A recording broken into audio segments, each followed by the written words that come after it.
This is Stephen Berman. It's October. This is an interview with Dr. Appa Anderson. This is Dr. Stephen Berman. It's October 4th, 1992.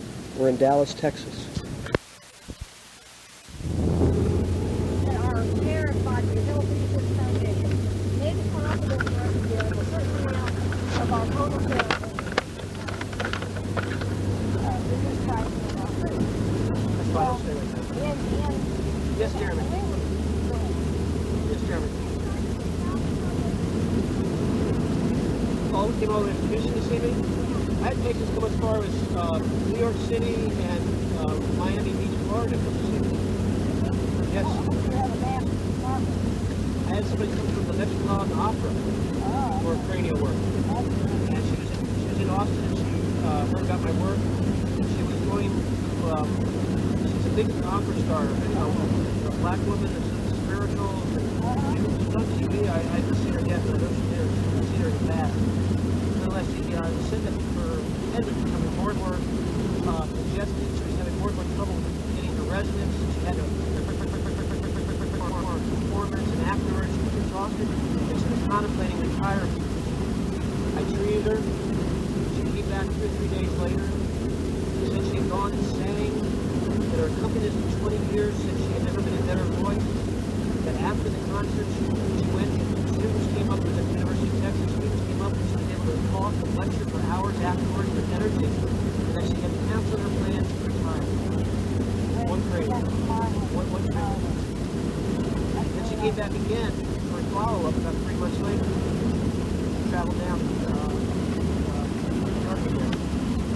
She's a professor emeritus at the University of Texas in Oxford.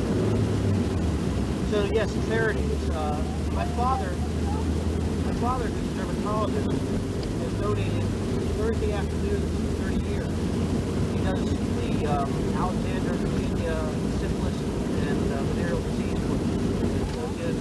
It'll show them their reasons. It says, you got BV, you don't, this kind of thing. And he's done that for 30 years, or 30 years. Forever. I mean, so what's he supposed to do? Every time you see the PD patient, you're free of his office now? In our area, there's quite a number of offices. Besides you go to cash as you go, and they charge a little less. So they say to the patient, if you want us to bill insurance, we would have to charge everybody that came to your office this much more. That's right. That's not going to do it. Take care of yourself. And I don't know if they give the patients a diagnostic code that they can bill insurance. Something like this. They have to have a diagnostic code that they can bill insurance. That's right. That's right. They make it that way. Yes. Yes. We in Texas are under the same laws. So far, we haven't had no test cases. And I continue to run a sliding scale. And we have in Austin, we have a medical clinic that runs on a sliding scale. So what are you supposed to do? That's the long field. The so-called free clinics, they run a sliding scale forever. The government runs on a sliding scale, for God's sake. You go into the public hospital in Austin. If you're above a certain amount, you pay this amount. If you're below a certain amount, you give you a green card, and you pay a different amount. I mean, the whole system is based upon a little bit of give and take. Well, in our experience way back, if you were saying that you don't have so much of a parent body, actually, in a sense, the very fact that you were there, the parent body made it possible. It's the proof about giving some of our services away, we can do it. And so they have to fill out a form about the family size, income, and so forth. And in a sense, why they felt like they had a house in their town, and so-and-so was in the hospital for the last year. Right. And we were doing that too. Yeah. We have a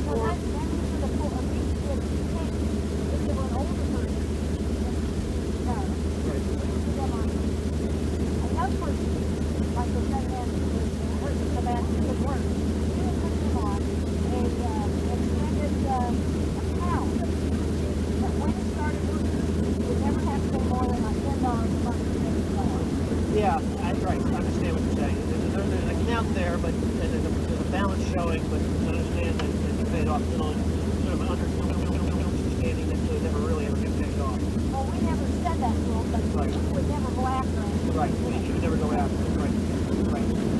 I know it's just so many different things you have to play with like that that you just don't want to have to deal with. You want to do what you want to do in your office and be done with it. Some of these guys that are going on cash practices, they're really making more money than they did before, but they have so much insurance. Oh, Right. 3 Claims that weren't years paid ago, I paid. ate over $4,000 worth of insurance. And I said, hey, I don't want to look that up. Yeah. Yeah. I still do insurance. We have an insurance equality act in Texas that's not but all doesn't apply to PPOs, HMOs, or self-insured. It does apply to group companies. And yeah, we bill them and get paid the butt. Right now, we get paid pretty well, pretty reliably. We've got a set of codes, a set of prices that don't seem to used to be here. Somehow or other, we figured it out finally after 6 or 7 years. I got a way to code it now. The computer doesn't do that. So now we're doing better. We used to have a lot of stuff. We didn't have the right codes. We're always charging. I try to charge, they call it useful, reasonable customer. Useful is 6-minute treatment around my area. 6-7-minute treatment. I'll give you a half-hour treatment. How do I bill for that? It's hard to figure out how to bill for it. Now Well, we're going in to our area, we have what they call an extended code. Oh yeah, And, set codes. You just have to explain why it was extended. Right. Well, see, extended to me is every visit, so they would say, oh, we're doing extended, what's going on here? So now I break it up, a la carte, into a history and examination, adjustment to a primary, adjustment to a secondary area, charge a little bit here, a little bit there. Nothing more than controls. Basic manual massage. But no, I don't get any of the sound there for Well, really, you're my brother's office. Maybe you talk to him once in a while, but the fabulous is That's right. That's where it's built on. It always was built on the adjustment. Yes, Jeremy. Tell me, Jeremy. Yes.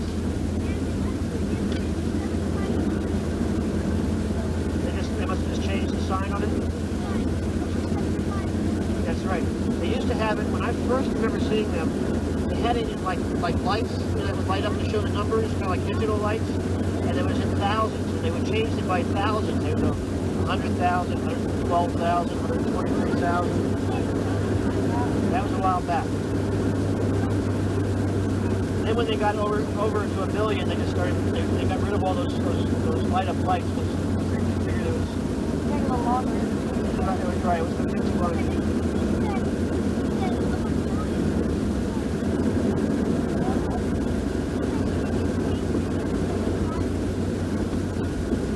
Yeah, one of their first golden arches, I think it was Yeah, since they started. saved as a start, but damn, I don't think it's actually. Right. They preserved it for a corporate memorial. That's not too far from where I live. I was taking a towel. What I thought we'd do is we'd go up and take them up to the top of the Harvey Hotel, let them go in the pool, and we'll sit around the edge of the pool and talk a little bit. And they'll kind of keep them busy for about an hour. They'll burn out on that, they'll be bored. And we'll have fun.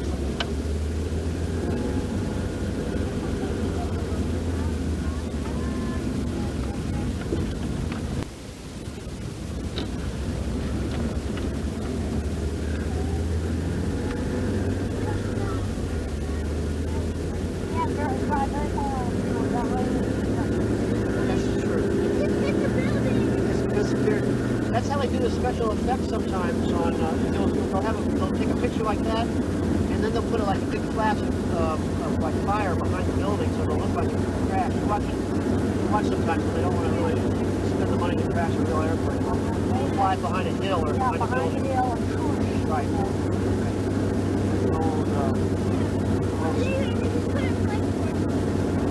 That's right. That's right. Special effects. That's right. they had one old car. They had fixed them. They could fire off from the hood of the car and the doors went open, things like this. That's all it had. Yeah. Now they have to sign up for the hood though. They have Right. to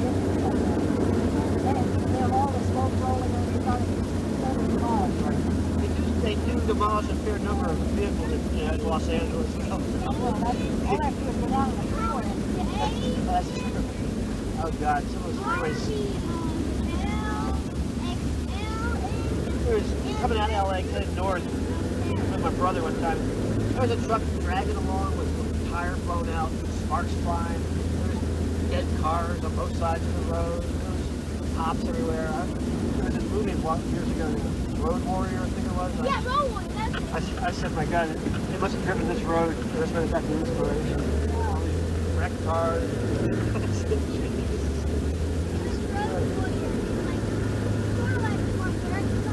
That's right. After the future, after there's no crash on oil. My son has that kind of thing. He has about 400 or 500 videotapes. But then if the movie on what he expects to be good, he's got no fear when he's videotapes. But they have time to go back. Get them off.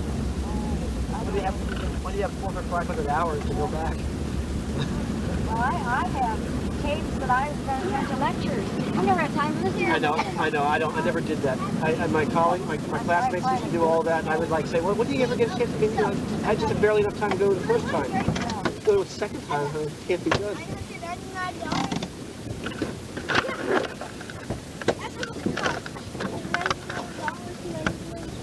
Yeah. Okay, guys, come back here. Let's get your suits.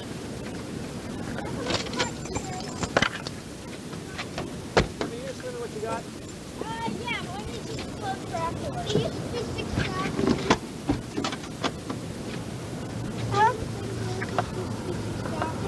$6,000? No. Terry? Like it did since used to be Okay, sure. What was it when it came out? $200? Then they lowered, yeah, then now they lowered it to $99, 99 cents. Some places, really good places, get it for like $89, 99 cents. You're like, what? You're already paid up like I did. Good. We got Jeremy into his first business this year. What do you have him doing? We had him in the earring business. My grandmother put me in when I was his age. Little earring bags with little shells on them. Little shell earrings. I still have supplies left. I know. We gotta get more shells for you. I'm not going to do it. No, but someone makes an order for me. I know. I'm gonna take care of ordering it for you. No, I'm not going to go through that business unless somebody wants me to. Oh, it's a matter of whether you want to make. Well, what you need, what you need to do is next time, take a picture of them, and you show them wherever you have a chance. And some ladies, would you like to have some earrings? Which ones would you like one of those? I'll bring it to you next Tuesday, next Saturday or something, and tell them how much it is. Just having a picture with you gets you success. $2 each. It made like $3 off of them. Yep. Oh, look at this. There's a spot. What if ants? There's no There we ants. go. Do you have a towel for them? There must have been some ants crawling in here when I went.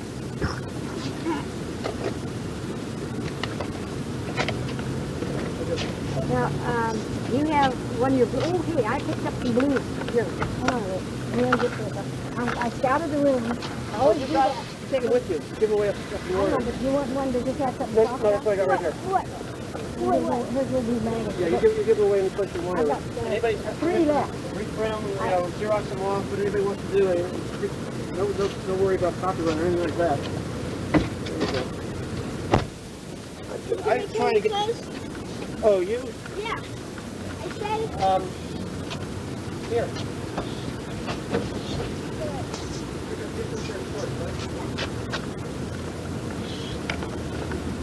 It work? Yeah. I've worn it before. We had to bring our own linens. We put them on the couch. Guys' house, we got trailer. We're borrowing. We didn't have enough linens for all the stuff.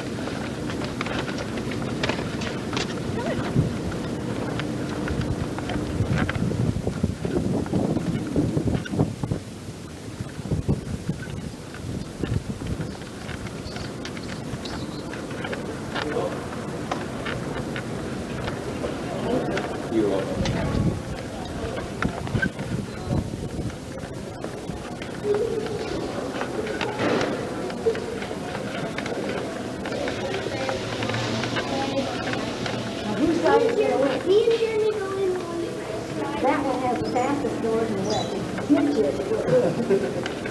$20 and it's got you by the I want to shoulders. go in a different elevator.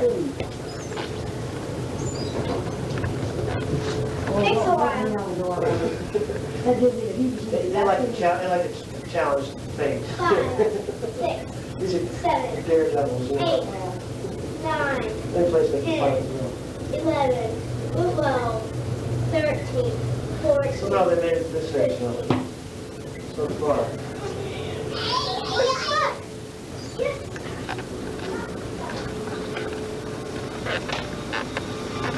You think they've been here before, that's right.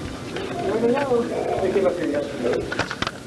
Somebody scouted out the building here and found I don't know what the parts were.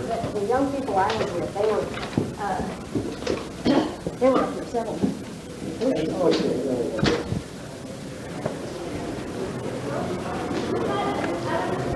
Hey guys. You know how to do that.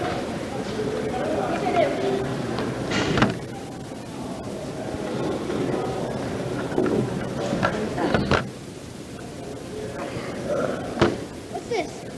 I just bought that. How much was it? $25. Good deal. That's $25, very reasonable. I'll show you a little advancement to.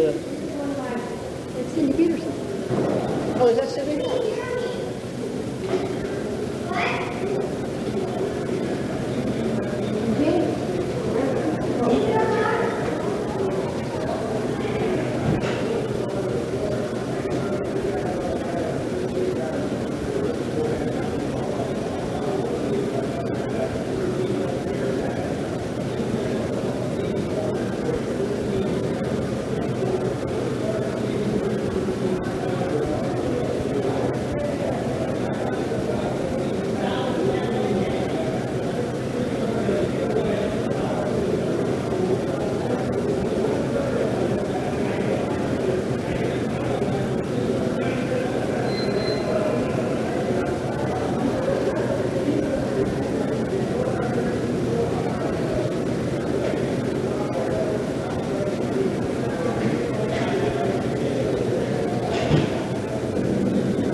I was going to show you a little advancement on technique that I came up with, or equipment really. You know how these things are My used? granite, which just goes to work when I see voice calls. Oh, okay. I have, up until this last baby arrived, I had one granddaughter and 4 grandsons. Oh, okay. She had, the granddaughter, had 9 boy cousins, because the other grandma only had boys. Oh, wow. And then my youngest daughter had a baby girl. She had a boy, she was a baby girl. And so I said to this other grandma, you can share her too, because we've been sharing the same girl. Oh, really? Really? That's a lot of boys. Yeah. That's a lot of boys. One of my favorite books when I was growing up, Louisa May Alcott's book, 8 Cousins, and the 1 girl and 7 boy cousins. Okay. Well, until Janet had her boy, she had 8 cousins. Well, actually the book was 7 boys and 1 girl, you know. This one's mine. I'll take mine. Well, I'll tell you, I'm so used to holding little boys' clothes. Well, now what's this, we got a valve at both ends. Well, that's the thing. It's, you know, there's usually a little button valve. You know, It's got a little ball valve, little ball in there. That thing usually fails first thing to go when there's this little ball valve. It doesn't make a seal anymore, and you go to squeeze, and the air shoots out the wrong end. And it's very frustrating because you got the patients all ready, you know, everybody's prepared, you're ready to, and then all of us go out the wrong end. So sometimes you get pretty quick at kind of putting your finger on the end like this, and do a double hand technique, this kind of. But I found that if you take one of these valves and put it on basically reversed, this is on backwards. I think that's what it is. Also, sometimes there's a little leak around the here, so I've learned to kind of make an extra seal by putting on a thread here to seal it a little tighter against the rubber. So this is where the glue's going to go on this end. This end here, I've got, that's reversed. This would be normally like this, but I put what would be the outflow end here. And this thing now acts just like that ball valve. It'll let air go in this way, but it won't let air go back this way. But this is much more reliable. Much more reliable. Again, we're kind of jury-rigging the equipment. Someday there should be something that's made specifically for this technique that's got all kinds of technical advances. But in the meantime, this saves a lot of frustration just to get extra one of those and stick it on the end.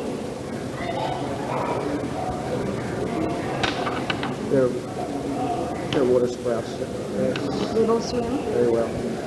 We start swimming in February and March now in the lakes.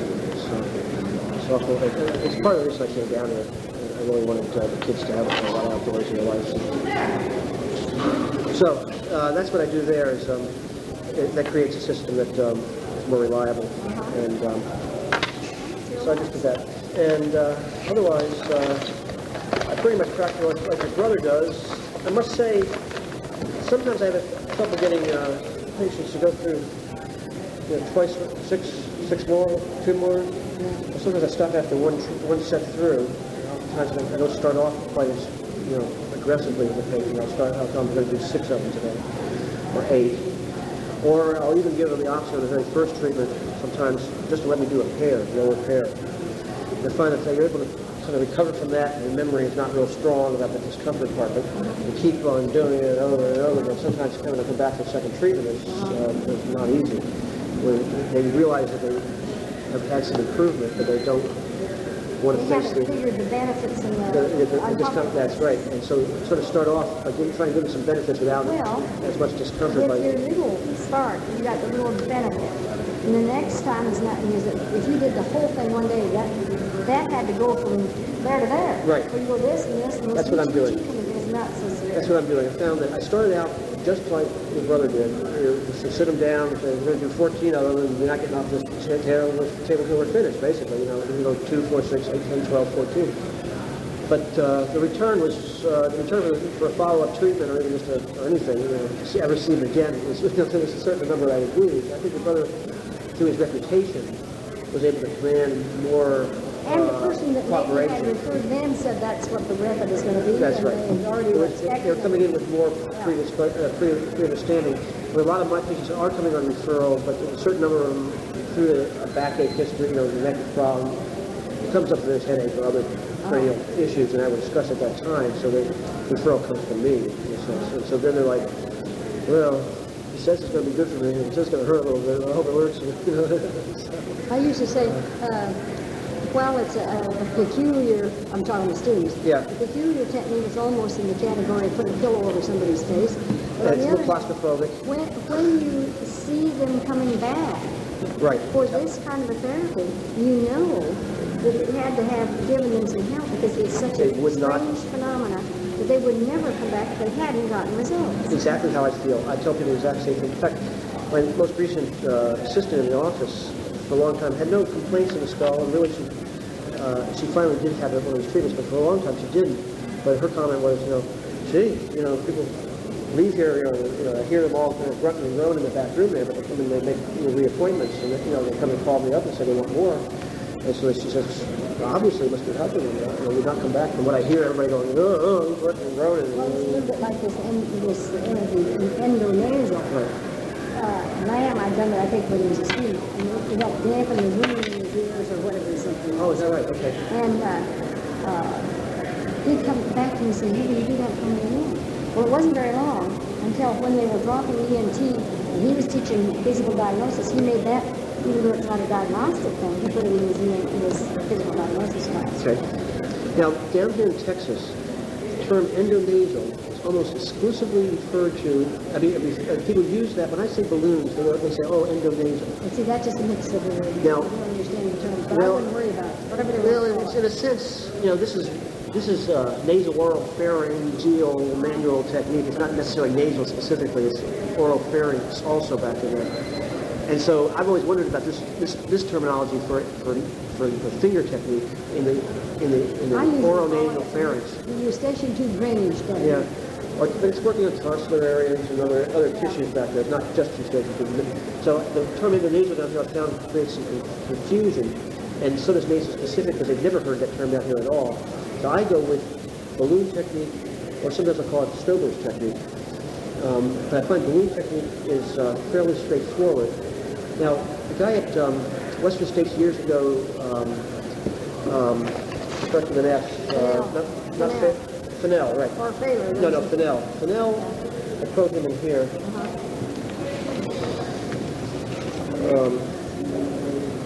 I have... He's the one- Fennell books. Fennell was the one that actually coined the nasal specific, or at least was the one that put it first in print, as far as I can tell. Did you know Fennell? Oh, yes, he taught me the technique. He taught you? Yeah. So, he was an optometrist also. And then he had an ENT practice. He would take care of the whole patient like Dick did, but unless they came with the ENT problem, he just really didn't want to bother. Right, He'd okay. take care of the whole body, whatever was necessary. Right. And Dick did the thing and said, well, I just hurt my ankle. Right. Unless the patient was a patient or a parent of one of his little kids, he'd oftentimes do things for them. But if it was just somebody coming up, will you take care of my low back sprain, he'd say, I got a good guy down the street. Right, right. Well, that's how I am. They come in with low back, and I say, well, we're going to start at your feet. We're going to work up from here. And we're going to get you low back, and then we're going to go and tell them, if you're twisted here, then you're walking like this, and you're like this, your eyes come back to level, and there's something else to change in between here and here to get your eyes back to level, so everything's twisted here. And if I just fix this, and this is still twisted, this is going to tend to pull it back out again. Plus, if you're stiff up here, then you're going to use this more, and if I give you more flexibility up here, you'll be able to rest this more. As a for instance, Jim Cox gave a paper yesterday. He's a low back person, doing a lot of research on low back. And boy, if there's anything been written, he can quote it to it. And he was saying how the correlation with people with spondylolisthesis, they keep saying, I'm an spondylolisthesis. Okay. I can't find the chart, but I got that. It said antero, retro, lateral, and so Okay. forth. Anyway, he was saying they found that these patients nearly always had weak hamstrings, tight hamstrings, weak Quads. quads, I think it was, the counters, Okay. tight psoas, and weak something else I forgot. Right, already. right. Okay. And he said The that whole he- compensation pattern that Yeah. builds up. And if you could stretch out these tight ones, it was amazing how much they were holding their pelvis so funny that L5 was having to work too hard, or L4. Okay. And if they could free this up, then there was less stress on this, and they cut down the stress of their lower back. Okay. All right. And so we have to. We have to look beyond the area. Drop a pebble in the water and the rain's falling. We Oh. have to consider all of this. I tell people, I say, you're one body from your nose to your toes. Just got lots of things in between. So Thaler here, he writes in two books, one in 1951, one in 1954. You have copies of Yes. He writes. They're hard to find nowadays. I know. I used to be a library hound. The library was going through a purge when I was going through school. They were cleaning out all the doubles and everything. I had made it a daily thing of me. Once a day, I would stop at the library and see what's on the dollar shelf. Every day that I was at Western States, I did that religiously. I was just with it, let a day go by, and I have quite a library. Nonetheless, Thaler says, describe. Fennell says, described the operation of a nasal balloon device and coined the term nasal specific to describe the technique. He wrote that his new term will, this is his quote out of this book, will sound much better than if you speak of the balloon technique. So he felt that the balloon technique, the balloons have such connotations with circuses, clowns, kids. It's not, it takes it all the way into comedy. Well, it would be more to say like use the proper terms for air and pressure and things. Okay, right. Now, I thought about that over the years, trying to think of some cranial is also a misnomer because cranium really is this. This is facies. This is skull. or head. Yeah. And so I like your stuff about the skull ache. that's my work. Yeah. Now I want somebody else to publish it someplace else, because then then I'll have a word. Yeah, I came up with that word. I came up with one more word. I don't know if you notice it here, but okay. Yeah. Study of the treatment of skull joint pathology is commonly referred to as craniopathy. This is a misnomer, since the facial bones are also included in the discipline where the cranium describes the bones that enclose the brain and other central nervous system structures. Division of the cranial and facial bones also is imprecise because some bones, the sphenoid, the frontal, the ethmoid, and temporal, link the face of the cranium and therefore properly belong to both divisions. This author suggests, and this is my word again, cephaloarticulopathy from the word head joint dysfunction is more inclusive and descriptive a term for the. You've done real nice stuff. Really? Yeah. Okay. I thought about that for a long time. Cephaloarticulopathy. It's kind of a long and hard to say and all like that, but it's the most descriptive thing I can think of for what we really are doing. Craniopathy, that kind of misses the line, but most people will still. Well, see, we're doing a lot of redefining of old words. We used to say osteitis condensin zilli.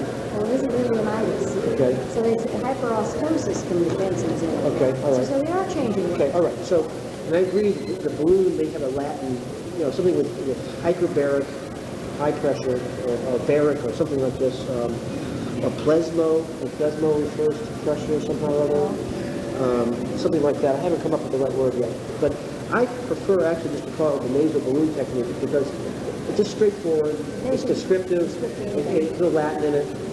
It just says nasal balloon technique. The patient would understand it. Yeah, and it was. We're billing to an insurance company. I call it adjusting then.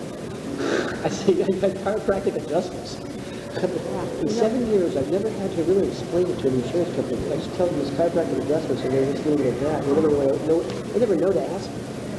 Yeah. Okay, so I think really what we have to owe the term using nasal specific, which is very non-specific, is really we owe that back to Fennell. But he had a problem with balloon technique, but I don't. I think balloon technique is fine. Now, Thaler's granddaughter is our alumni. That's right. Okay. Now, I quote Thaler here because he, in his book, describes it also in 1981. And actually, I went to one of Thaler's seminars, and he did a balloon technique on somebody at the front of the audience. Before I saw it done anyplace else, it was the first time I actually had done it, seen it when I was a freshman at Western States when I went to Thaler's seminar. I hadn't seen your brother. Oh, I'd seen your brother. My first experience with your brother was I had heard that he was giving a demonstration for upperclassmen in the one over near the freeway, the building, the one with the auditorium, with the gymnasium, the classroom. Campus. Yeah.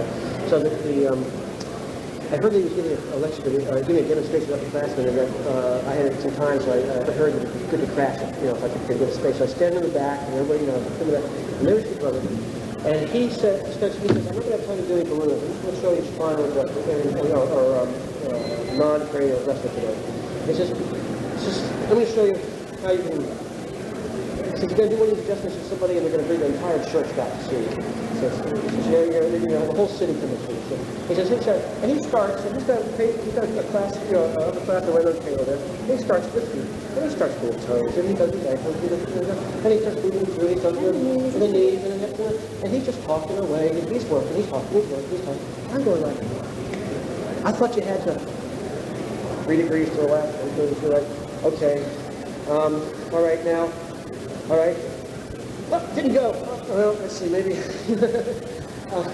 he's just working away, everything's going crap and pop. One time he came in on your shoulder on the old I said, come over, I want you to talk to the class. And there were about 30 young people there. He adjusted every single one of them. Just as fast as one got up while another one was getting on the table. And he just smiled for the whole time. That's right. That's right. And he didn't repeat what he said when he got a hold of the toes again. He's on to something Or else. he has some other aspect of the toes he was talking about. Yeah. No, he talked. What I did when I was with him is I didn't want to take notes while I was in his office, but some of the patients might feel somehow invaded with that. So, We should have tape recorder.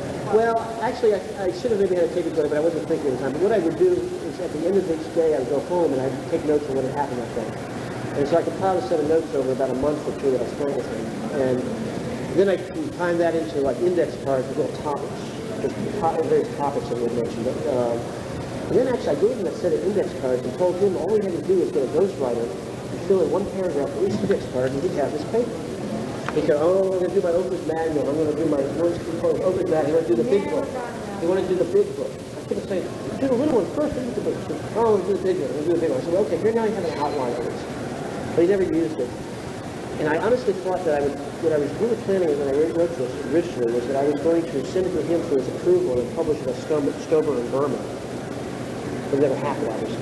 But that was my plan originally. And I do have, of course, knowledge in the beginning. And in the published paper, he is acknowledged.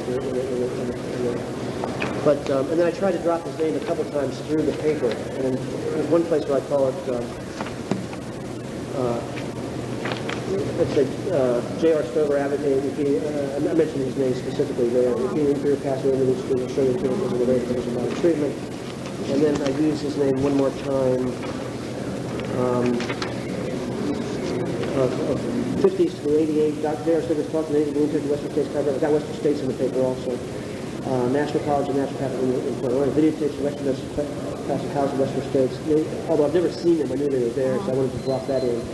Nasal balloon technique is rarely described as bilateral nasal specific technique, endonasal technique. That's what they call it here in Texas.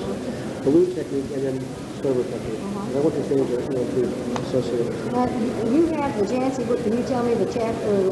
Page 623. Again, it's referenced. Well, it's right here. It's right here. So I think I did my bibliography correctly. Maybe I didn't have the page numbers, but listen, it's the same. 22. It's 22. See, I didn't put the page number, so it is page 623. Page 623. Yeah, I was pleased. I didn't know this was Jancy when I put this in here. I don't see Jancy there. It is. Well, I've heard from several people that it is. And yesterday, Kettner seemed to think that it was Jancy right away also. Okay. And then somebody else told me it's Jancy. And then recently, somebody who seemed to think he knew said this was Mabel.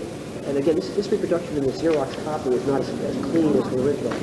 623? Yeah. That's not as clean as the original.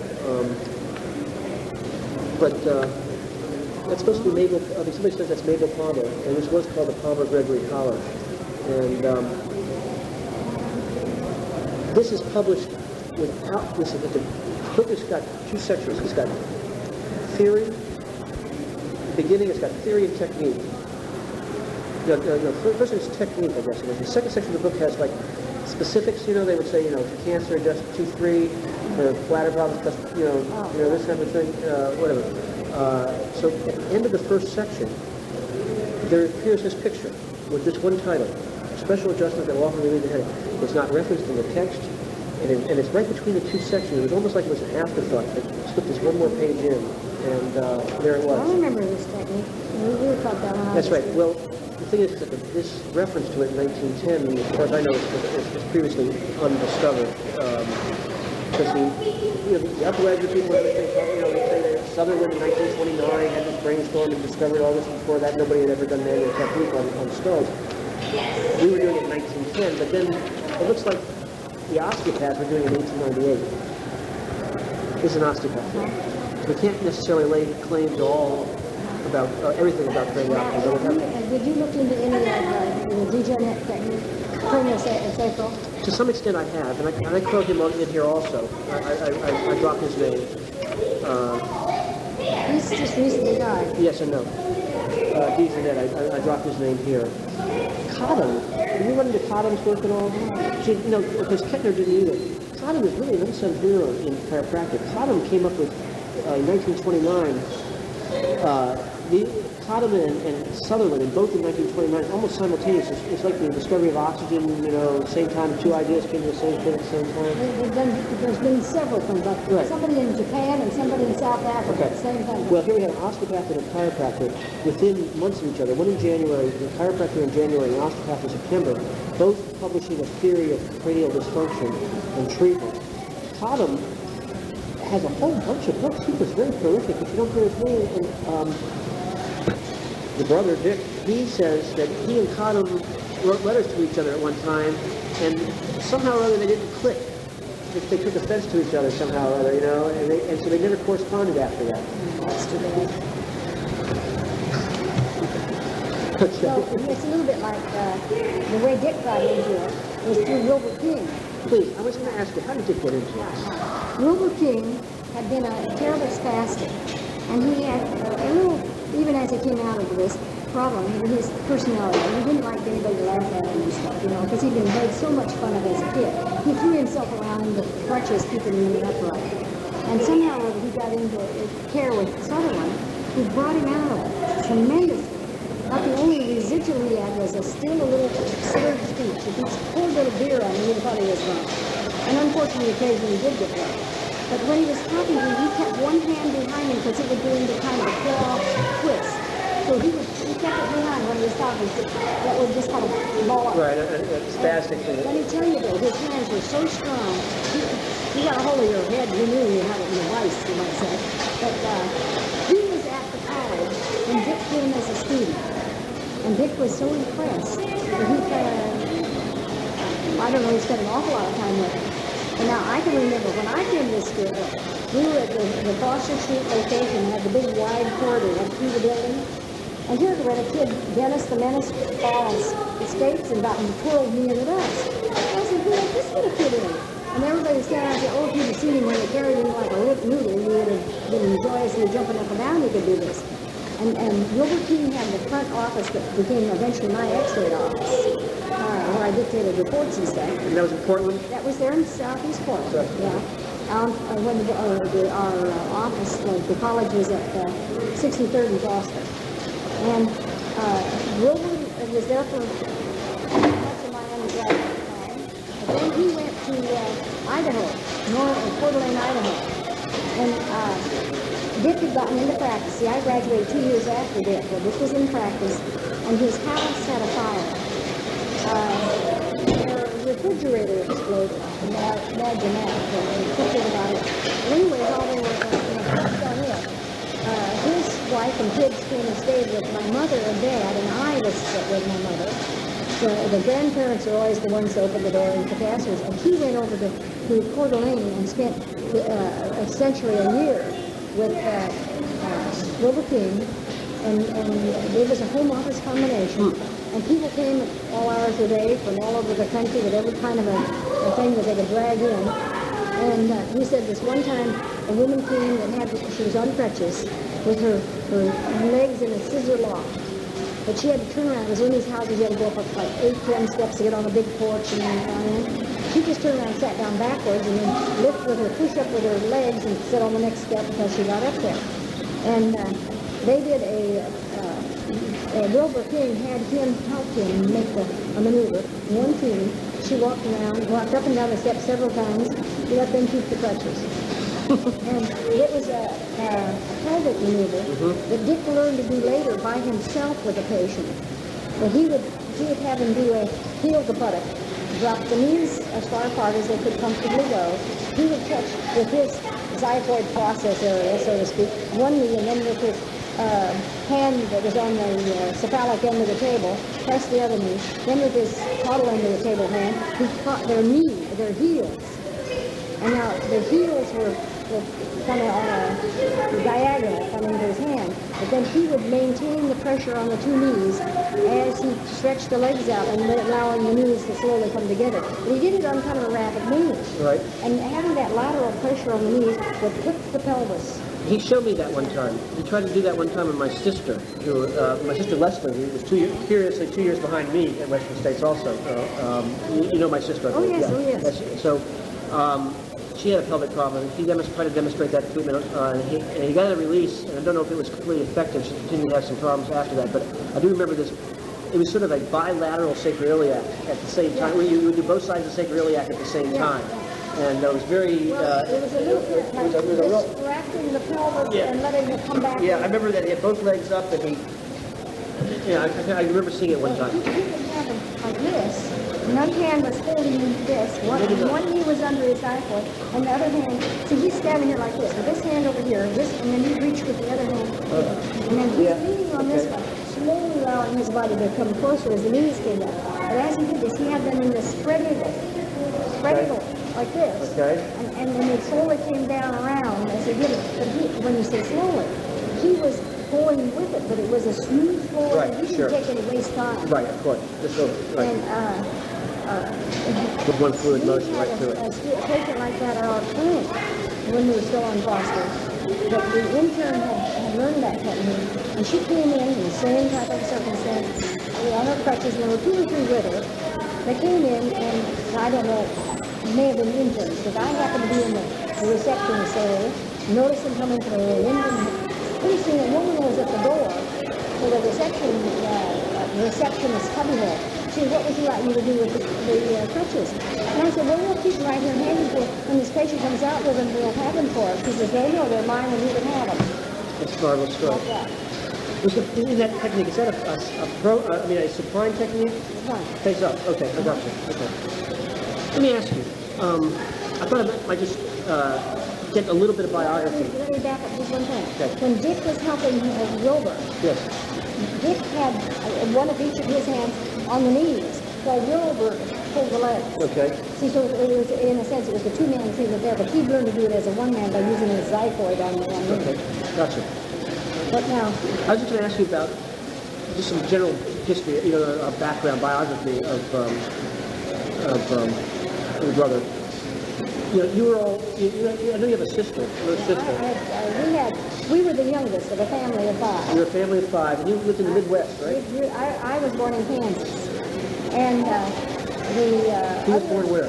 Colorado. He was born where in Colorado? South of Denver, about 40 miles, is the little town of Byers. Thank you. It's Okay. one of these little towns you say, isn't this a nice little town we're coming to? Wasn't it? Okay. All right. But We'll go get some water. my folks had a farm, they'd homesteaded there. And then we moved to Kansas. Now I'm suddenly saying, when did they move? Maybe he was born in Kansas, but not in the town where I was. Okay. Because it seemed like they moved when the others were. Okay, that's fine. I think maybe he was a Kansas person. Okay. I'm going to have to look up my own. That's okay. That's fine. That's fine. Your father was involved with helicopters and things like He and that? another fellow came up with a boxcar looking thing that had a helicopter rotor at both ends. Like the Sikorsky ones. Yeah, they had made a 4-foot model. They could do things. Yeah. They tried to make a big one, but unfortunately, the power was in an engine that was so darn big they couldn't get it off of the Okay. ground. They had the right idea, not the right technology. World War II, they chased Dad down for his patent right because they wanted to use something about what they had discovered. Right. And They call it the Sikorsky, that one with the 2 propellers. And I was in engineering school, and Sikorsky's daughter was in my class or something like this. Okay. So you were he was the next to youngest, and you were the youngest. Yeah. Okay. And he started out working as, not in chiropractic, he was in vaudeville, wasn't he? Tap dancing and things like this? Let me give you real quick of the family. The oldest girl went into becoming an X-ray tech. Okay. She followed my oldest brother, however, she was older. And he went on to be, the oldest brother became the X-ray engineer. Okay. Then the middle sister became a housewife, almost became a tech when she got married. Then Dick and I, now it was interesting, the older 2 being techs, stayed in the medical field for a long, long time. Then we had, when I was a little kid, we had a family physician as a chiropractor. So he was so delighted when we went back. You don't remember his name? For Bogue. Say again? Bogue. B-O... GUE, I think. In Kansas. Kansas was a national graduate in East Kansas. Here's Kansas, okay. And we had left there in 34 when I was 10 years old. My middle sister and I went back in 77 on our way to Texas to see our brother. And I said, when we're going to go, I'm going to stop and call a chiropractor and see if they can give me any history of Dr. Bogue. Oh, he's still alive, told me where he lived. We went to the door, we said we're Grace Stover and Floyd Stover's daughters, and his wife had been a very close friend of our mother's. And the oldest, he was a 6-foot or something kind with a big full head of snow white hair.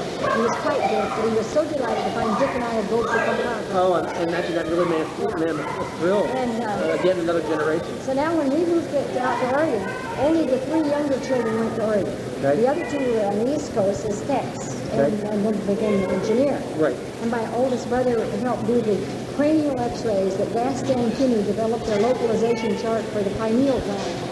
Oh, really? Yeah. So, wow. So some more ties into Yeah. craniopathy and... In a sense. Yeah. He was He was in the medical field. He was in Right. Well, now, out in Oregon,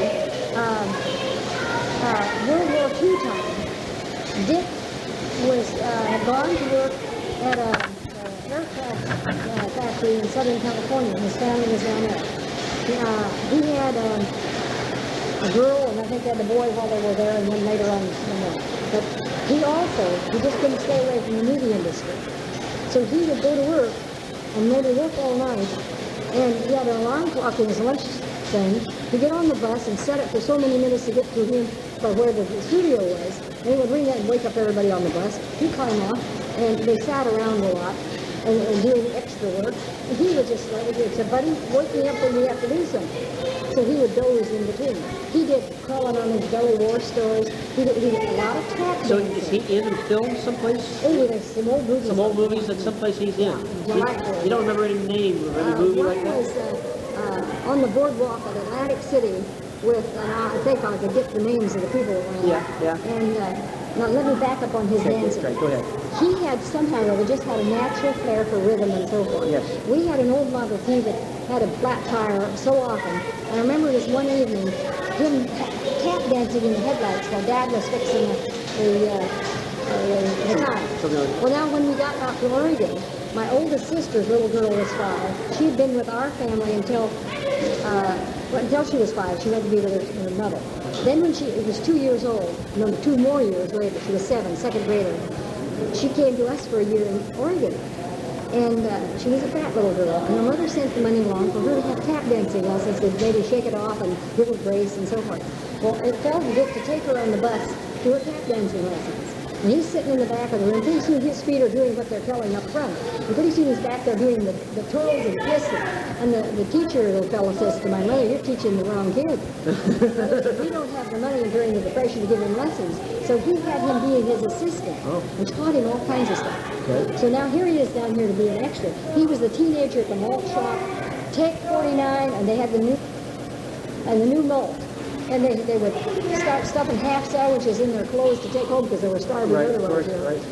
But he was in this one boardwalk in Atlantic City where the introduction to a scene was they were at the beach, and here was the big lifeguard tower, and they had a dance scene where the boys had come in their turn of the century outfits, the blazer, straw hats, and striped blazer suits, and the girls in the pretty outfits. They'd gone into the little dressing cubicle buildings. They came out, and the fellows were in striped swimming suits with about halfway to the knees, and up over their shoulders, and the girls were all in dresses, you know. And one of them was Dick. Well, Dick was in this, but where they entered the scene, the girls were in their pretty outfits with their umbrellas. And at the top of the lifeguard stand, because here was this bare legs and the umbrella. Well, it turns out it's his bare legs, and he had pulled up his slacks to above his knees, and then when she lifted the umbrella, then they stood up and came down. And if you watched real close, he was kicking this one leg, trying to get his pants leg to fall down. Oh, okay. Someday I hope to see that. Jerry Colonna was in this. Okay, I can probably reference it through that. I have a friend who's got a book with all that kind of stuff in it. It was absolutely. Okay, I'm gonna try to find that. That was so nice to see. And he was different in shows like, here's this intense drama, and he goes through the lobby of the hotel, call for Philip Morrison, or call for so-and-so, and we'd miss it. We'd have to go back to the show. We weren't so caught up in the story, and you could really watch for it. But he was in quite a few. That's fun. But now, when his little kids were around and they're putting on their shoes, they'd always watch him put on his shoes and go tippy-tap, tap, tippy-tap while he was sitting there. Well, they had to do it too. They had to learn to wiggle their feet on the floor. That was part of putting on shoes. Now, he has how many children? He had four children. He had 3 by his first wife and then another boy. And By Michelle. Michelle, The last one. Who has just graduated, Ty, from a 4-year program done in 3 years at the University of Puget Sound up by Seattle. In what field? Business. I was there when Ty got a treatment. The bilateral. With the metal spreader business, the blood pours out. Speculum, double speculum. Right, that's right. He would put him under with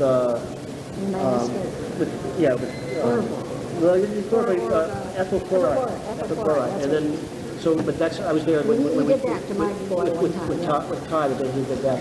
So he had three by a previous wife. Yeah, the older ones, and they have never gotten into none of them have gone into the medical field or the Hillary. Who was his first wife? Do you remember her name? Betty. Betty. Betty, what was her last name? Betty Jean Jane. Might come to you a little bit later. Might come to you later. I could get it. That's fine. I'm That's working fine. on that. I'm trying to get a little family history. Yeah, well, this will be good to have this down here. But when he was a student at this college, he was finished his second year when I came to the Western States. Right. We followed 2 years behind each other, high school and 2 Right. years. One of the high school things, he was so outgoing and I was terribly, terribly shy. And he was the act while they were changing scenes in a drama they were doing at high school. I remember when he came out, he was dressed like a little girl with the tap dance shoes with like the patsy in with a little strap across, and he had big bows on him. And he had the poke bonnet with his curls all pushed forward, and he danced this shy little girl. This is high school. Yeah. Well, now one time he was entertainment at the Practice College when we used to have a lot of joint doctor-student things. Yeah. And he borrowed the jacket from one of the guys that was as big as a big football player. Yes. And you know how strong and thick was. Yes. Well, he gets in it, and he pulls the thing down so that it was down over his hand. Well, it was almost that way anyway. And as he danced, he began to do little touches until his arm was hanging out of this, like he had stretched his arm out till it was 4 feet long. It was so cute. Oh. He had some real delightful. He was, I know. And I have, somewhere we had a picture of him in that guy's coat doing that crazy dance. And the picture of him in this sunbonnet thing. So I hope we can chase those down. I'll get a hold of Ty and see if he can chase some of this stuff down. Okay. But Dick went up to spend a year with Wilbur King, who had been Sutherland's patient. And now, time goes by, and he had his letterheads of the King-Stover technique. Oh, really? No, the Sutherland-King technique is what he called it. But this was before balloons. It's all hand Oh, no, stuff. no, he was doing balloons then. This was Okay. balloons. I'm going to one step back. Sutherland never has anything published about balloons. No. King, That came through our Fennell. Fennell, Fennell entered that into it. And Okay. Dick made use of that. actually, Dick said that Fennell was his teacher also. Yeah. Okay. And so it might have been Fennell that actually was the first one to show the balloon to Dick. Very possible. Because Dick told me a story one time. In fact, Fennell was an instructor of Wilbur King, who had been a patient of Sutherland. And Okay. Wilbur had originally planned to go to osteopathic college. But because he was still somewhat awkward and his speech was so forth, and maybe he didn't have all the academics they wanted or whatever, Right. he dropped out and came to chiropractic college. Okay. Dick told me a story about that he was hit with a baseball bat at one time when he was young. Dick himself? Yes. Yes. And that he had a deviation of his face. He and that broke his nose once more after that, And too. then he went to an osteopath on the East Coast who used I think it was a forceps technique, okay, a spreader technique, a nasal speculum type of technique. And that from there, Dick said that he felt that there must be a better way to do it. It was too painful, and the metal instruments against the soft tissue just didn't seem to be appropriate. And then at some point, he found out about the balloon, but he never could really tell me who actually was the very first person to show him a balloon. And it didn't seem like it was Fennell, but maybe it was. Do you think that Fennell may have taught him? I think, Yeah, see, okay. Fennell in 47 is when Dick started at the school in 47. Fennell was already And involved. see, Wilbur King was a patient at that, a student at that time. Okay. And I don't remember Wilbur King. I never watched him do a balloon technique. Okay. And he worked on me one time, but he didn't use a balloon technique, so I don't know, but he may have also used it. Stover remembers Fennell as the person who did the first finger technique Yeah. on him, this type of thing here. He said nobody would want to sit in the front row of the class because Fennell would come up and say, he's a big bear of a guy. Oh, he yeah, said. yeah. He put you in a headlock and stick his finger about to the second digit up into your nose. And he said, so everybody used to sit in the back of the room so they didn't get picked. Well, But, when I was his student, he had hands that his first index finger was bigger than my thumb. he's supposed to be a big guy, He right? was a big guy. Right. And he had taught us this eustachian tube technique Right. and stretch the Right, valve and right, all all that. this. And as I'm going out of the room, he grabbed my wrist one time. I was, oh my gosh, he's going to do it to me. Terrified me. He looked at my hand. He says, could you do that to me? Oh, because To he had him. nice small fingers. Yeah. He was picking something with little fingers. Yeah, he did. And he had, oh dear, veneers where the room goes around or you go around. I've forgotten. My brain, I haven't even thought of that for so long. Okay. But he used to come to me whenever the symptoms started coming on him, and I could turn it off. With endonasal The finger technique into the incision. thing. And then one time he hadn't come quick enough, and he couldn't drive. So I went to him. That was the only time I ever had to go to him. He'd give me a call, says, I'm coming. And I said, come on, I'll take care of you. Right. Fennell, in his first book, he's got two of them, 51 and 54. The first one he says, put the balloon in, pump it up, and leave it there for a minute. The second book he says, put the balloon in, pump it up, and get it out as fast as you can. Yeah. Well, the early on technique was to keep pumping until it came out their mouth and you burst it. That's right. Now, that's not quite described that way in the book, but Stonebreak demonstrated that to us in class. And Stonebreak thought my brother was too violent, and he still, until recently, was trying to do it with his out-the-mouth thing. Yeah. And he said, my There's brother no reason to. did drop that as a dangerous procedure so long ago that you should be ashamed that you're still doing it. Yeah. Well, Dick would tell me that was a safety valve, that we should always know that if for some reason we could not deflate the balloon because we've got a twist in the balloon or something like that, that you can pump more air into it and bring it out the mouth. And first, he would say, don't panic. If you can't deflate your balloon, just continue to pump your balloon and then pop it out the mouth. But that wasn't what I the usually first do is, choice. if I ever have any trouble, though, I just nick it with my finger up here and pull it out a little bit, just pop it right there, or take the little toothpick that I've got next to it and pop it right at the balloon, right next to the nose. I only have to do that once. Well, the only loss that I am aware of that they ever had was when they burst this and the kid inhaled some of the burst paint.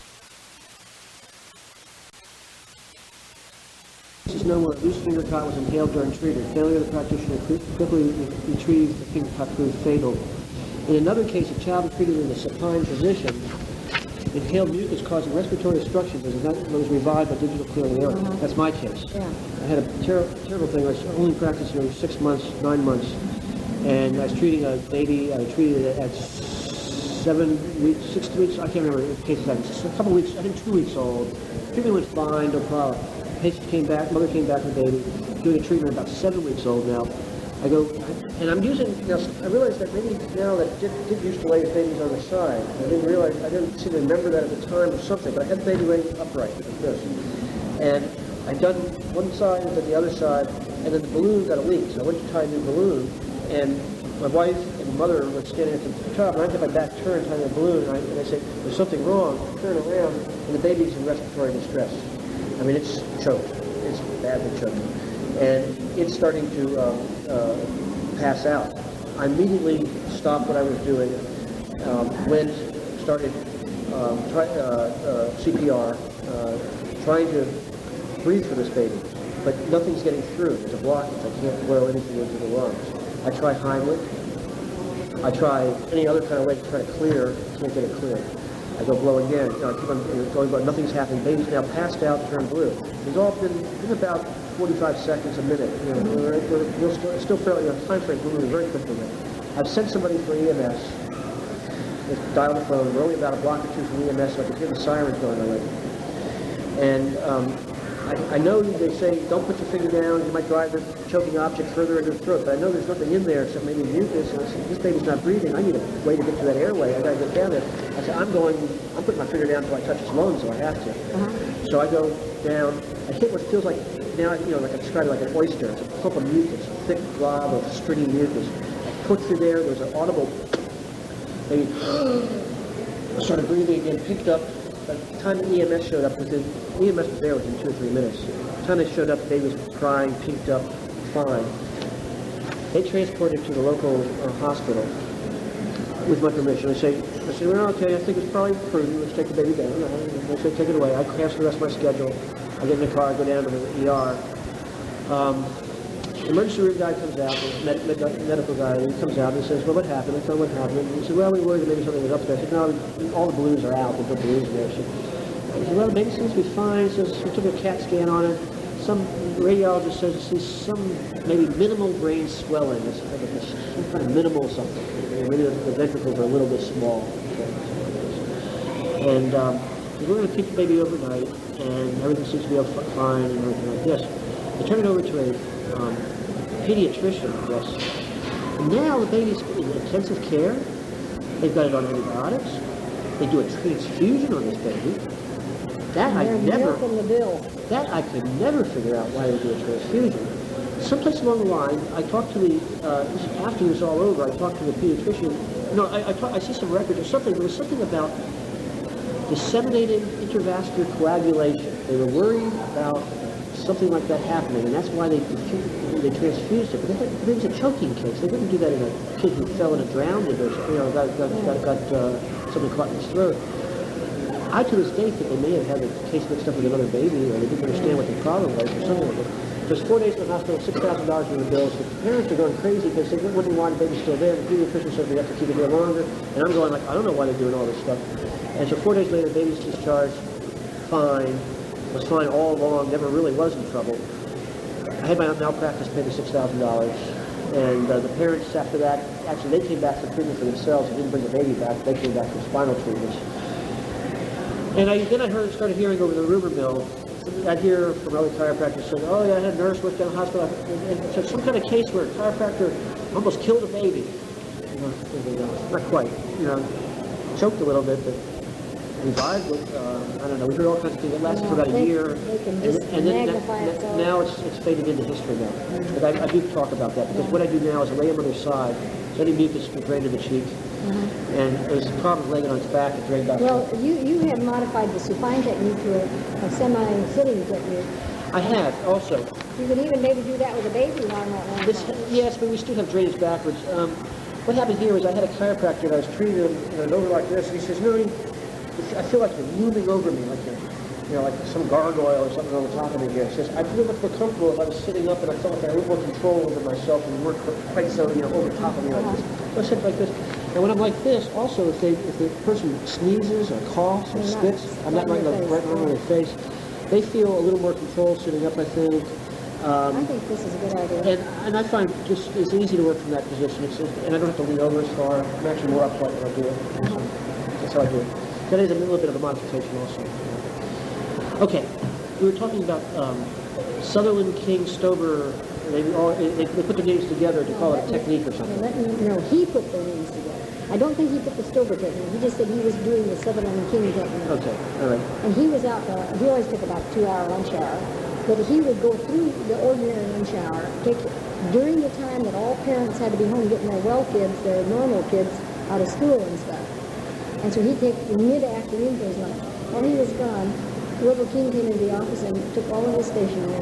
He didn't know his name, had anything to do with it. Oh. The problem was Wilbur, with his slightly difficult speech, had become resentful of Dick's very articulate speech. And Dick, while he was living there in that year with him, had a little room in the basement, he had his head in the embryology anatomy books like crazy. And he began to be able, how a student can come out, I'm embarrassed, they know all the nitty-gritty. Right. I said, well, yeah, I remember. They test you all the time. When I was teaching it all the time, I could go right hand on Tom's in, but now it's getting all fancy. Right. Wilbur may never have even learned all the nitty-gritties, where new books had been written that Dick was into. But he resented Dick's very articulate and success. Okay. And there was a falling out there. rivalry, he thought, there. Falling out. And then Dick just changed to the Sutherland technique. Okay. But Dick had certainly modified it by that time. Sutherland never writes about any balloons. Sutherland all works about external and light pressure and pressure waves and cerebral spinal fluid flow. Now, I have a copy of, I think, 2 of Sutherland's books. I have a copy of Lake's book. I have Lake's book also. Yeah. I've been lucky. I've had a lot of good pickings out of the library on the dollar shelf. Well, these are not all that good. They're copies of copies. Oh, I think I have some originals even. I was lucky. I was very lucky. I don't remember how many Sutherland books there were. Well, there was the Cranial Ball, was the original one. No pictures in it at all. And then actually after that, there was a book written. Sutherland had a stroke, and Sutherland could not talk after a point.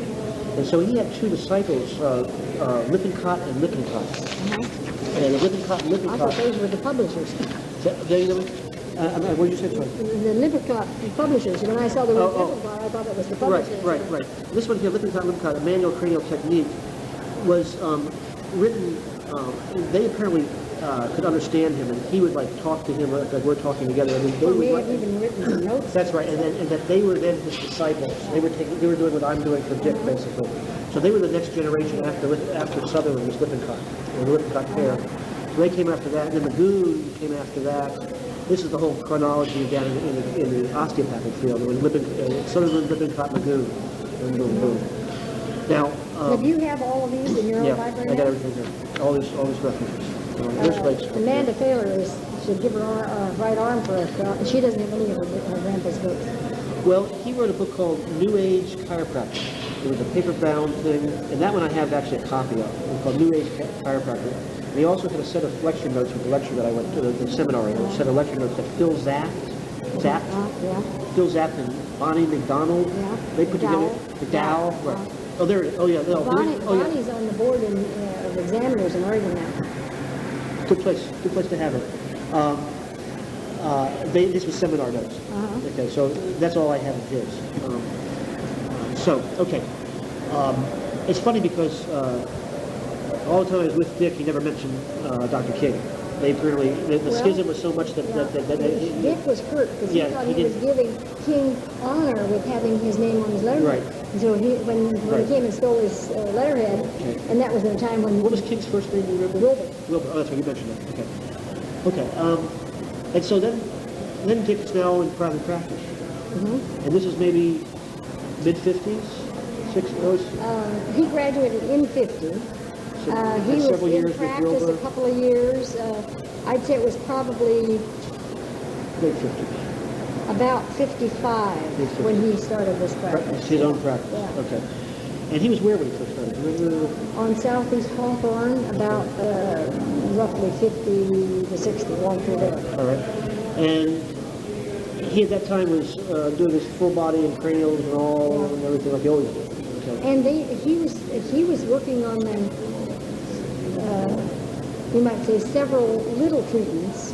And then he realized here was something that had to come, they began to come to him Right. from all over. Okay, so he did, the There little was one treatments were not family that necessarily... lived on the bus. They'd bring this kid a day over, have a treatment, and go back, and then the mother would get on the bus and come. So this kid could have like every third day treatments. Right, okay. And he began to do a little deeper, more pressure or whatever, a little more extended, and he found that he could go a good 2 weeks before they got into the kind of the bind. They had enough latitude, and so he began to practice only every other week. Okay. Again, like me, when I have a patient local, I do kind of maybe nurse them through the first treatment or two, where I give them a couple balloons, get them used to it, and a little bit more.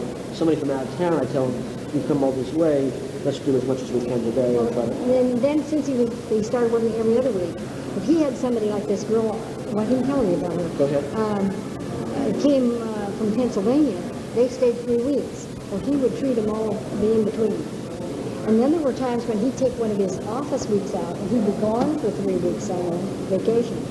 But this one girl that they brought, they came 4 times a year apart for 3 weeks each time. She was as close to being Charles Lawton's Hunchback of Notre Dame as you'd ever find in the flesh. And there must have been enough of these that he played the part from having literature or pictures or whatever. But the grotesque face, the eyes weren't level, the hunchback, the terrible scoliosis, club feet and all this, couldn't talk but kind of grunted and so forth. And they always drove because she was so grotesque, yet she was inside, she was kind of an intelligent person. Of course. And they didn't want anybody shrieking and say, oh, what am I Birth looking trauma at? is so devastating. Because there's a natural tendency to people to either react with horror or Pity. ridicule. Or ridicule, any of the number of things, but no normal reaction. Anyway, they'd drive out. And she had 2 big Harrington rods put almost full length of her spine. She had staples, like the kind you pick up to put up a barbed wire fence, I swear, across the joints of her feet. And the second time she was there, that was a year later, the staples were pressing out, making a bump under the skin on her feet. Not every single one, but some. So he said, take her back and have those pulled. And the surgeon did. Now, the third time they came, the Harrington rods, the clips, the laminar clips, had come loose at the superior of about 2, 4, 5, 6, wherever the top was. And she had pulled up off of it almost the full height of the vertebrae. And they went back then to have those removed, which the surgeon did, complaining all the time that scoliosis didn't get better, they got worse. Right. And remind me, I have a thing about some scoliosis getting better I want to tell you about that we had at our seminar this weekend. The fourth time they came, now, but her face is, eyes are level, symmetrical face, She now had control of her tongue better, and she was able to make some speech. But she was, well, with a little listening, well, you could catch what she was saying.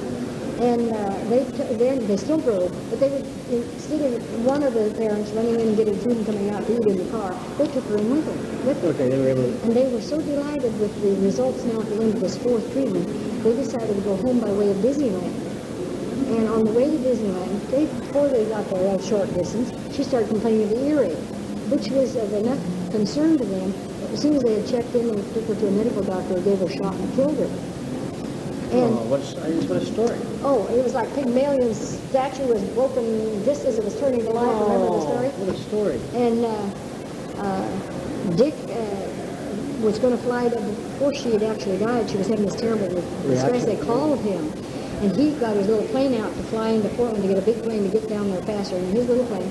And Portland's airport was fogged in for the little planes. Okay. So he ran back to the house to get his wife to drive him. yeah. And she said the girl's already gone. Oh my. But, This was back early on in his career? No. This was probably about Later. 1980 or something, Later. along in there. Going back, I was going to try to get some chronology, but he's practicing on Hawthorne, and he's, tell me a little bit about how he, I understand he's had different phases of relationship with the college, and with the naturopathic college. He was in favor at some times, was out of favor at other times. Well, actually, he had both he had a degrees. class at one time. He had both degrees. Naturopaths, I think he stayed in harmony with them. I don't remember any serious Yeah, he was conflicts teaching there right up to the end. His classes, I think, were more elective rather than core curriculum. And I had to take some stuff to him one night. It was an evening class, and he was holding forth, and they had the video camera on everything he was doing. At naturopathic school? At the naturopathic school. So they could have videotapes still. You know, I believe they probably have a wealth of information on him that we don't know about. Then over at our college, we were going through a transition from having been, according to Budden, who was president of the college when I was a student, he said we should be the best general practitioners that ever came down the pipe, with conservative therapy and manipulation as being our major thing, and not having any major surgery or pharmaceuticals. Otherwise, everything's fair game. Otherwise, everything. We did minor surgery, Right. obstetrics, and everything. Right. And ENT, and we had, Fennell did ENT class, Blything had a proctology class, Weiser had the obstetrics gynecology class. These guys had tons of experience in this. Okay. And now that generation of faculty is gone. Right. Their smart kids became Right. the faculty. Right. Some of them without quite as much confidence in what they knew. They Right. didn't have the experience to say, Right. oh, don't worry about that. Right. As an example, some years later, we had Dr. Alan Dangerfield from Vancouver, BC, who was one of the instructors for D. Jarnett's sacral occipital. But his own thing was getting into cardiac care, and he was an expert on EKG reading and so forth. When he retired after 40 years in practice, he came to the college and was with us about 3 years. And he made the remark at one time, if he'd known he was going to work that hard, he'd have stayed in practice, making $100,000 a year instead of the fiddly that we were paying. Right, of course. So But that's, he was kind of a roving clinic director in the clinic. And that anybody that couldn't get one of the regular clinic directors could, if he wasn't busy, he would come and help them. And he was the kind that could, they're having panic, call the ambulance, whatever. He'd walk in there, oh, no, this is all you do till it's go better. ahead. Or the converse, he'd walk into a room and they'd just stand watching this guy, and he says, we'll call an ambulance, and he'd work on him fast. Because he could spot the subtles so much better than our young people.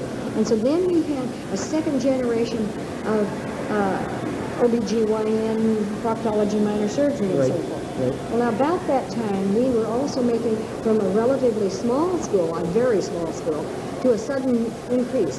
We had been increasing before we moved to that campus. We came with 65 students, and we brought 65 new ones. And now, up until then, the majority of our faculty were part-time faculty because they would come in, teach their class, and go back to their practices. We considered Stonewreek a part-time person. He came in and taught 25 to 27 hours a week of student lecturing and demonstration and techniques and everything, and go back to practice, so we called him part-time. Now if they get an average of 15 hours a week, they're full-time. And we went through a transition when Dr. Budden had died. Thaler took over for 2 years. Then Elliot came along. Okay. Elliot was the one who moved with us to the new campus. Right. That's where I came in. And then when he died, No, Beer was there when I came in. Just when after. Elliot died, they got a guy by the name of Warren. He was a non-DC. He didn't even know what the word clinic meant. I thought there was some controversy or scandal about his Oh, no, degrees not or him, something. not him, not Somebody him. different. Warren didn't know diddly squat about anything. He was had credential line on the figures behind his name. But no, it's not a sense. Another thing was happening when these part-time faculty coming out of their office used to come in to teach public health or whatever. And we had an adjusting table in front of every classroom in the corner. They come in, I'm sorry guys, I was 10 minutes late because I was doing one of these miracles. They brought them in and they walked out type thing. And he would talk about that case a little bit to a freshman class. And they were so enthusiastic. Oh, absolutely. See, this is one of the things that I wish they had more of. And now when we went over on campus, and we said, you've been coming in for a 2-hour class every Tuesday morning, but we have so darn many in this class, and the classrooms aren't as big as we'd like them to be. We're going to have to do it in 2 units. Well, a few of them said, all right, I guess I'll give up Tuesday and Thursday now. But then the guy that had been teaching 6 hours says, what do you mean I got to teach 12? And those labs have to be subdivided even further. I'm going to be up to 60. They said, forget that stuff. So we started hiring people who were non-DCs, never heard the word chiropractic before at all, and they taught public health and minor surgery, and no, not minor surgery, that was clinical. Right, The but basic understand, sciences, yeah, the basic science, biochemistry, all that anatomy and stuff. all Right, this stuff. And we had quite a round of stuff when the chiropractic son or grandson would say something in class, and they would get immediately squashed because chiropractors do not do that. Right, okay, so Well, that's they when said, it yes, they do contracted, come started to mind, contracting. yeah. But then now over here with the non-DC president, pretty soon we had a total non-DC administration. I see. And all the chiropractors went back to their offices. Okay. I was the only one that was on campus all day because I had a zillion classes. Right, okay. And I was the only one with the hole between classes that could attend faculty meetings. Right. All the rest of the faculty were from PhDs down to Right, BSs. right. Well, of course, that's how it was when I was there, too. Yeah. So now we'd have, and the one of the twists was they were saying we need to have a sequential growth. If you're a BS credentialed person, you're an instructor, and then you get a master's, you go up to this, and you finally get a PhD, and you're a full professor or something. I see. Hi. I'm gonna leave out. All righty. I'll see you, Christmas. Why not? I'll try to get, I hope my brownie camera took those pictures, at least when I send you I'll copies. bring some that I took too. Because I want to have a big scrapbook and maybe a collage in a frame on the wall so that the students can see some of the people. And I want my a plaque with the little bronze things with your names and when you're residents. Oh, boy. So I Oh, hope, boy, aren't they old? I wanted to see that we've been doing this a while. I want the history. We're talking history here a little bit. We're doing too. all, it's a history thing today. Yeah. It's the history of her brother and school and her family. She's got lots of good stories. Oh, yeah. Heard some of them before, but we're getting them down this time. Are you recording? Yeah, and hopefully in the future I'll be able to put a little history and a biography of Dr. Stover together. Yeah. It's good to see you Yeah, it's again. good seeing you. Good seeing Are these your little kids? These are my two maniacs. Right, that's mine. Boy, they're good swimmers. Yeah, oh, yeah, they're here in Texas. We start swimming in February. No wonder they don't mind that cold water. I couldn't quite get all the way in. Oh, they don't care. It is. They don't care. They love anything with water. They love it. They love Right. it. I paddled in the horse trough when I was a little kid There we in go. Kansas. They had my aunt's farm had a horse trough that was probably 15-foot square, and they came up from several. Place to feed Yeah, up. they had fences so that different groups could come up to the same. But you all used to go swimming. in My cousin and I, the gal my age, we were out there swimming, and then we climbed up on this low pig shed to sunbathe, and we'd taken off our wet clothes, and we're laying up there with nothing on. I And can't believe you. the big teenage boy went and got a bucket of cold water and slosh on us. That woke you up. We couldn't do anything but scream until we left the That's cute. We were about 7 or 8. Maybe I'll get a chance to, I plan on traveling sometime, and maybe I'll get a chance to see you over in England or something like that. Yeah. I would love to visit. No, I would love to visit over there. Maybe get a chance to see the school and run into you. Okay, great. Okay. Okay. I don't remember where we left off. Well, I was going to tell you just a little bit, you said about calling ER, when I called called your brother Dick from the emergency room after I had his baby choking incident, he says, "Hey, one thing to say." I tell him the story. He says, "One thing to say." He says, "Steve, you made only one mistake." I said, "What was that, Doc?" He says, "You called EMS, called 911." He says, "This happens every once in a while." I says, "Yeah." He says, I've had it happen every couple of years. Something like this happens. Baby chokes, and we clear it up, and it's better." He says, "The only mistake is you called the medics in on it." And I said, "Oh, okay." He said, "Well, why did you tell me that every couple of years they would get a children?" "Yeah, well, I guess you were only there for a couple of months. You didn't see one. I didn't think to tell you." Yeah. Okay. Thank you. But at the time, I was a little shaken. Yeah, I know how that can go. Now, I remember where we were talking about the fact that we've gotten so many non-DCs. Yes, that's right. We were talking about how Then there was a kind of a feeling that they were having difficulty getting the person who knew enough about minor surgery and proctology and so forth. And they were saying, "Well, do we really need this? These non-DCs, what do you want to do this for?" Right. In fact, it got the one faculty time when they were doing this pecking order of instructor to full professor. And I spoke up and said, "Well, where are you going to put the clinical chiropractor? It should be one notch higher." So, Right. he was down one notch below the instructor, down with the janitor. Right. They didn't know enough about chiropractic to realize. That's interesting. And because there was kind of this drawing back, there was we also had his non-DC dean. He said, "I've hired this guy to take over Dr. Sternberg's classes." That's a long story of why Sternberg wasn't there. But I said, "Who did you get?" Well, this kid had graduated from Palmer College and had practiced for 4 years in the New England area, but had hurt his elbow, and he was looking to get a teaching position. Well, that's fine. And when he arrived, I'm talking to him a little bit, and I said, "Tell me, what did your chiropractic orthopedist say about your elbow?" And he just turned purple inside out. So I've only seen a medical doctor. Chiropractors are not supposed to do things like that. They're supposed to adjust the upper cervical, so, very limited. Well, he was then teaching our philosophy for a while. We taught a very straight philosophy for a while when we were screaming and hollering. But see, we had kind of lost our old-time war horses that could have overridden this guy really easy.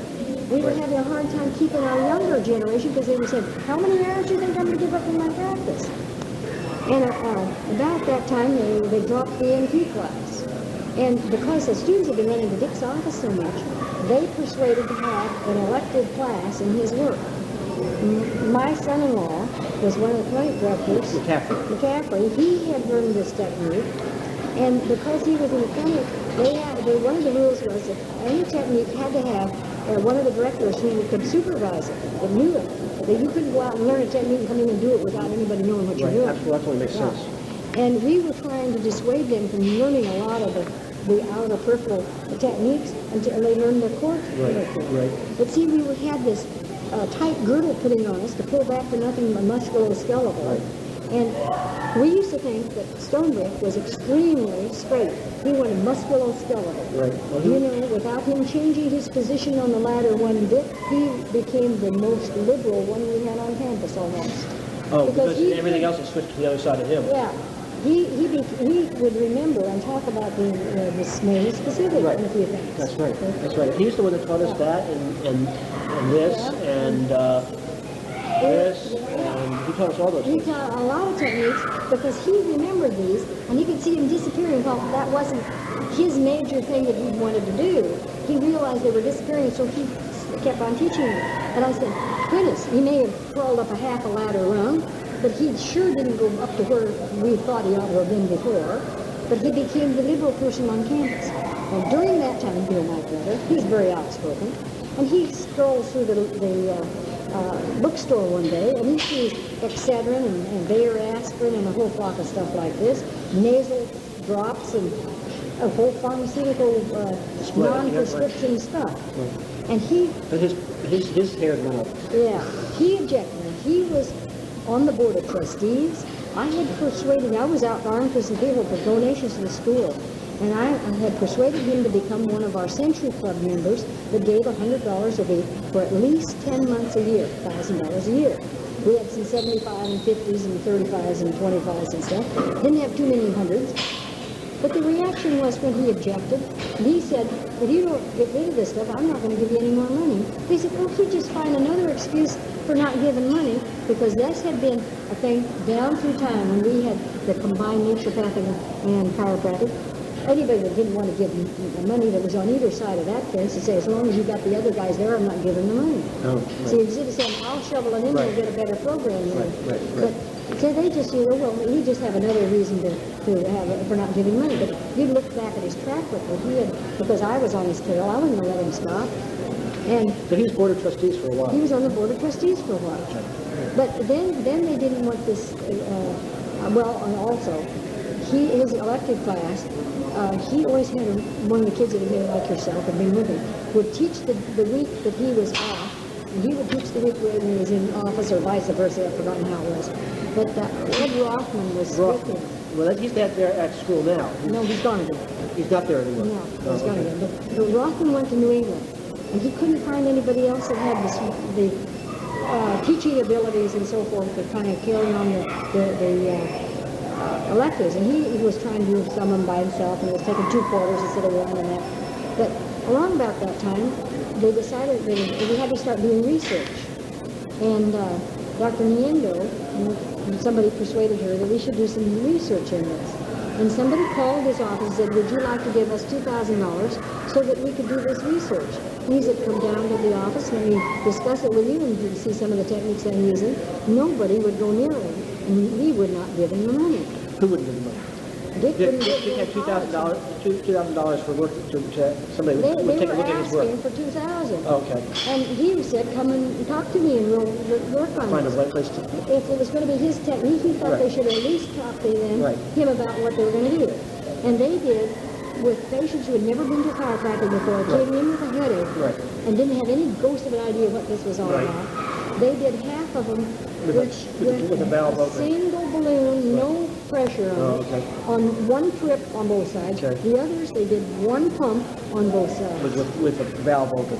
No, they did good Oh, a pump. full adjustment. pump. Okay. One chamber though, the lower Yeah, okay. passage is the only one they did. Okay. Prior to this, they sent them to the Nowhood Community College, that's east of us. They have an orthodontist program. Right, I remember that there was and something- they made molds of teeth. I understand there was a paper that was never published, but it's some kind of rough draft. That was. Oh, I think they got it published somewhere. No, I understand there was not enough. Oh, They well, didn't have I enough hope they didn't have enough subjects, and all their statistical analysis was not quite. Nothing was. Well, I was afraid it was published, because No, it it never came got out with published. very negative to the technique. And No, the it didn't come out reason being- negative for the technique. It said that it was inconclusive, Well, which sounded negative. They but- made it sound awfully Right, negative. right, but it was inconclusive. It's really The thing that close. they did, if you take somebody, if you felt like, I have a little arcade done on one side and another of my upper arch. It changed minute by minute anyway. Yeah, but the thing of it is, you got somebody that, well, if they could have had the before and afters of this girl I was talking to you Right, about their would- eyes right. on different levels.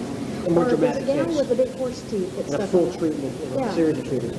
But they did this, I don't know how many times, I really don't, but they Right. did it 6 times. Yeah, there's only a few. treatments, There were only a or few people. 10 or Right. whatever. I don't have a copy of that They didn't have paper, very many but I understand. cases, Right. and they didn't have very long a treatment with only the single passages. They saw essentially no difference. That's The right. differences they saw, Right. they thought was a difference in the technique and maybe the split or That's the right. cast of the Or mouth. could be explained by that. Yeah. Right. They were fair. I saw a copy at one time. It never was published, I understand, but I saw a copy at one time, and they were fair. And what they really said was that their work was inconclusive.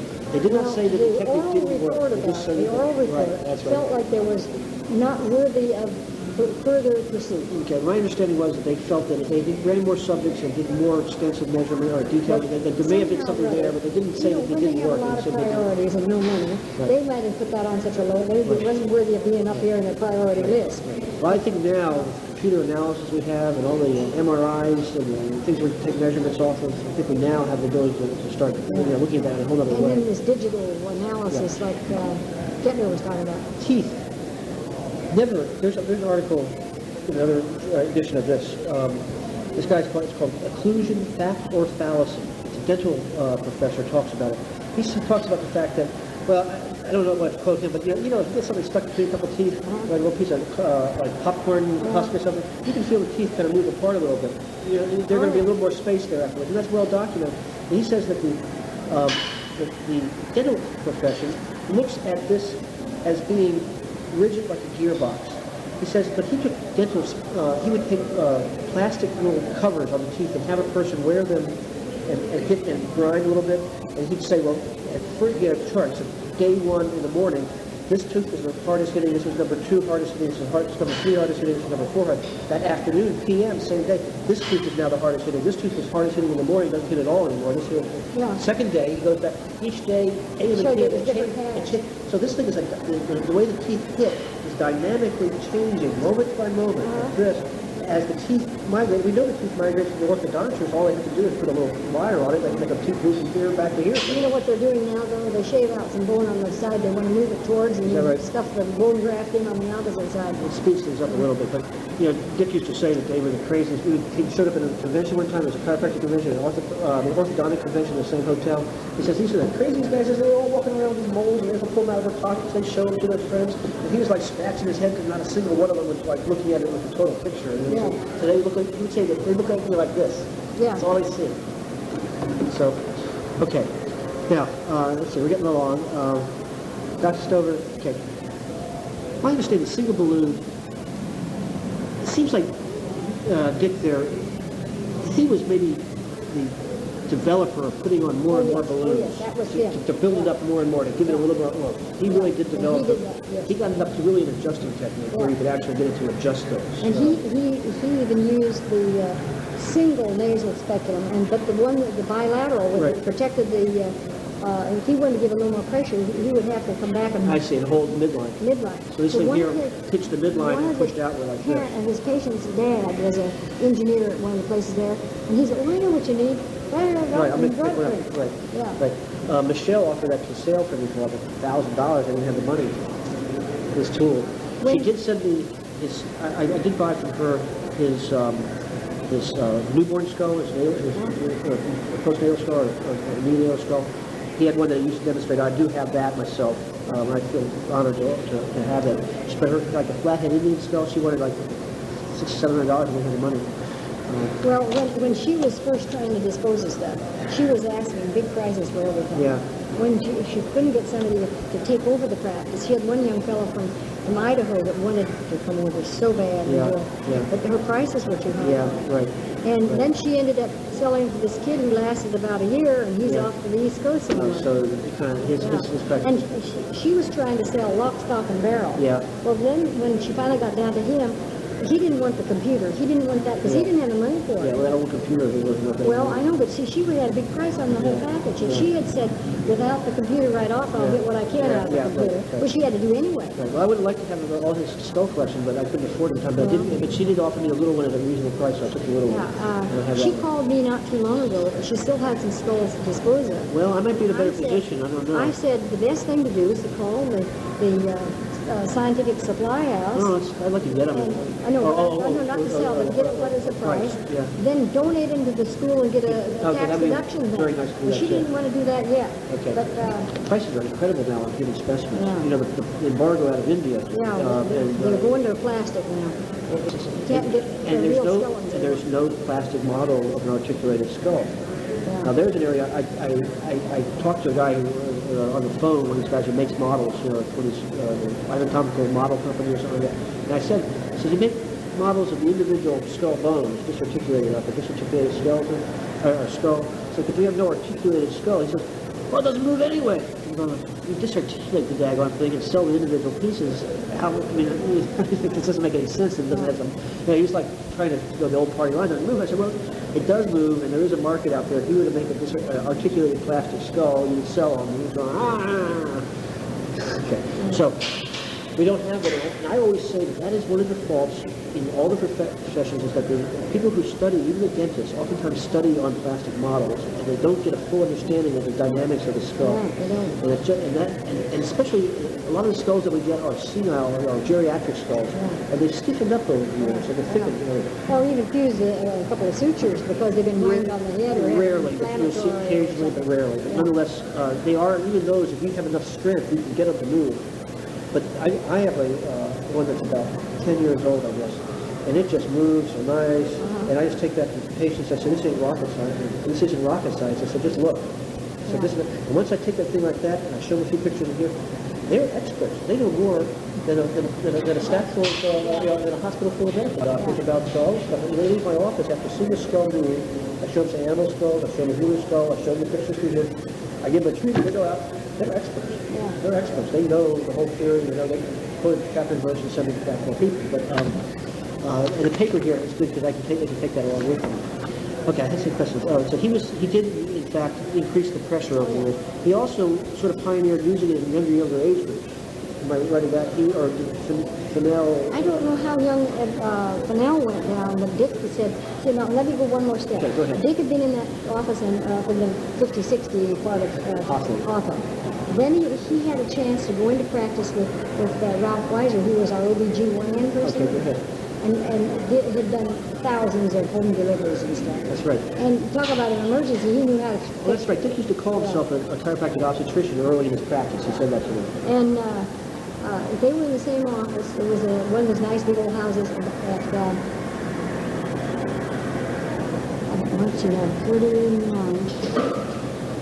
They were about 40th in Hawthorne. They moved maybe a little more. They were maybe in the 30s. Now, I was in the office for a while. You think I could remember the address. But 37th in Hawthorne is kind of sticking in my head. That's fine. That's fine. But the whole telephone directory might show it up. this big house had a big living room with fireplace, became the waiting room. The entranceway with the stairway going up, they had some stuff upstairs. Weiser took like the front parlor, it might have been on one side. The front, I think it was probably a parlor. Then he had a bathroom between, and then a bathroom, like it could have been used as two bedrooms for that matter, but I think it had been a parlor. Dick had the area that had been the dining room kitchen. And he had his office, his treatment room, his office was all one room. He's not going to be in one room at a time. That's right, that's how I am. And then he had I've got a place for people to recover. His office gals area, and he had one more little room that he did later on develop. I used to have a recovery room in case I need to rest afterwards. I have a second room where I can put it more. If it gets busy, I can sometimes juggle a couple of patients, but never more than that. Yeah, that's kind of how he was doing it. And now because he was right there with Weiser, and here they come in with a 6 weeks old baby that Weiser said, Dick, won't you see this one? He already talked to Dick about it. It wasn't very long until Weiser was having them come in about as fast as Mama could be back up on her feet and bring this kid in. Right, like in for the 6-week checkup kind of thing. Well, it was 2 week even checkup. earlier. Right, okay, right. He was getting earlier than the 6-week checkup. Right, absolutely. But now, Dick became of the opinion that the chiropractic obstetrician should have the baby size setup on their tray of right there. possible stuff. Deal with it. And just do it right then. Deal with it. Routinely. Right. He didn't figure that any kid wouldn't have benefited That's right. from having everything just checked out. That's right. They're up there suctioning out stuff out of their nose anyway. You might have to push a little pressure there too. Yeah. And you talk to sometimes labor and delivery nurses, and they'll talk about this sort of secret society they have back there trying to push babies' heads back in the line. I've talked to them. I say, I'll talk about this. Say, oh yeah, sometimes the baby will come back and it's so molded that we'll in the nursery will kind of try to nudge some of that back in the You line. just kind of take hold. Yeah, and I'll say, well, you chart note that. Oh, you talk to your medical doctors before you do that. Oh no, you talk to your independent nurse. Oh, it's all done to sort of secret society because back there. if they found out they did it, they'd have been fired. Right, but they say we have to do this because we know that there's a problem. We see it. We kind of naturally just want to hold these babies, and when we do that, we kind of mold their heads a little bit. But that's all done by the nurses, sort of in a secret society. And yet, one time, Dick had this little kid in, and the mother, and the grandmother who was here from Italy to visit, she didn't speak English. And they're working on this, and he's doing stuff, and this grandma starts Italian.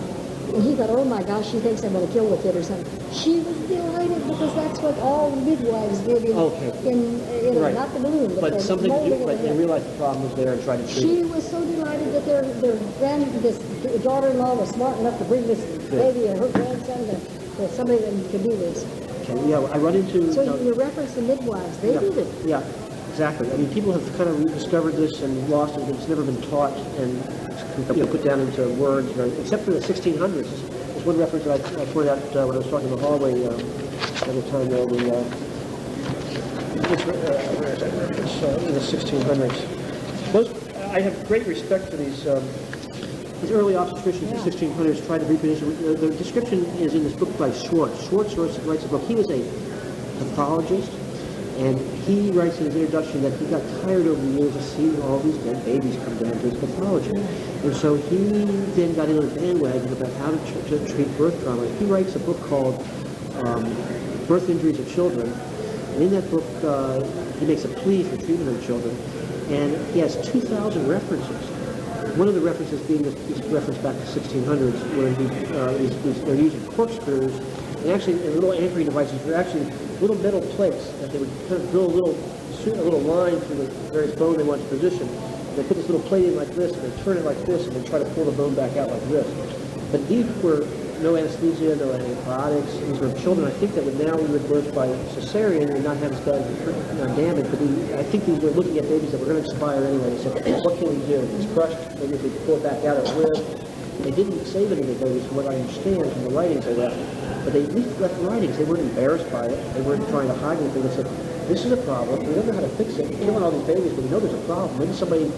Well, it's a little bit like in the history of chiropractic. They had some of those pictures where they had them like on the rack and they're turning them upside down or pulling on it to adjust. They knew they needed to be done. Now, back, I don't remember the year sequence, but I don't know that it was even as far back as 1600s. Isn't that Samuel Weiss that came up with septic technique, aseptic technique? He was an obstetrician, and he couldn't get over how many mothers and babies died. Right. If I haven't read the novel about that, it was fantastic. I know the puerperal fever. Yeah, Puerperal fever. and the public hospital was the teaching hospital, and here would come the professor with his train of students, and they would check every woman that had been brought in. Right, dirty hands. Yeah, and then they would go into the autopsy room, because a lot of them died, and they would lay a baby in the open abdomen, fill a towel over, and then we had the mannequin like this for our obstetrics class. When one of you pushed the baby through, they'd say, oh, it's in a such and such position, or face forward, or whatever. And literally, they would do that until what was left of the mother's cadaver was battered, and the baby was battered. They'd get a new set, that's many. Then they said, oh, doctor, we had 3 new women in. So they would wipe their fucking hands on the lapels, because the thicker the gut, the more higher up they'd been around there. And they go right in, just transfer right in new women. You may be interested in this. This same Schwartz here, someplace in his book, I'm pretty sure, he talks about birth molding, and we oftentimes think of birth molding as being sort of strictly a baby's head against the mother's pelvis kind of issue, a bone against bone, and it's just two immovable objects hitting each other. Apparently, some theories of cranial molding, it may not be Schwartz, one of my references, is that there's a pressure differential between the uterus on both sides of the cervix, so that the baby's under pressure inside of the cervix, and then as the baby's head crowns, it comes out of the cervix, or whatever they call it as opposed to the cervix, that the pressure dramatically drops, and that it's more of a pressure differential that causes the baby's head to kind of like squeeze it.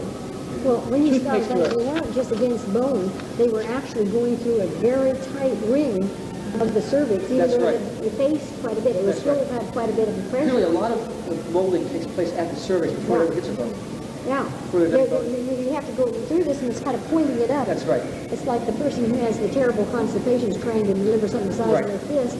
They finally can point it down by contracting, so they get it molded down small. So apparently a lot of molding happens before it hits the bone pelvis.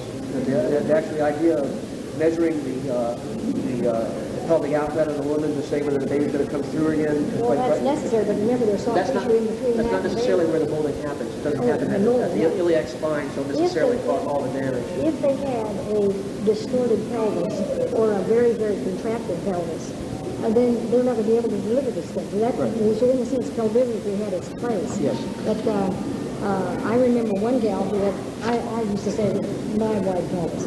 What do I mean, I had a 10-pound boy in 3 hours. Now you know why.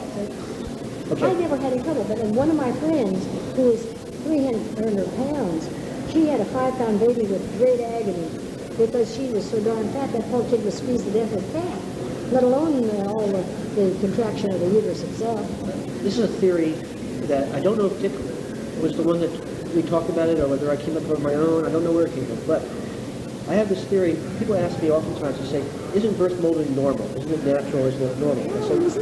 I say normal, but is it benign? I said, there's no reason to suspect that it should be always benign, because nature is not kind to the newborn of most species. We have 3 eggs, 3 chicks in the nest, only 2 can be fed. We have 1 million eggs from the fish, and only 1 makes it to maturity. Nature is willing to sacrifice many of the newborns to have the adult occasionally reach maturity. Now, I think that we are, the human species, a compromised creature. What we are is a compromise between 2 features that we have been moving toward. One is a larger head, the other is an upright female. What we have here is that if we look at the quadrupedal, we have a wider pelvis, we have more of a jutted pelvis, and we have no use of the forearms for dexterity. And we can birth our babies maybe a little easier, but as we come up, the pelvis has had to rock more and more in like this.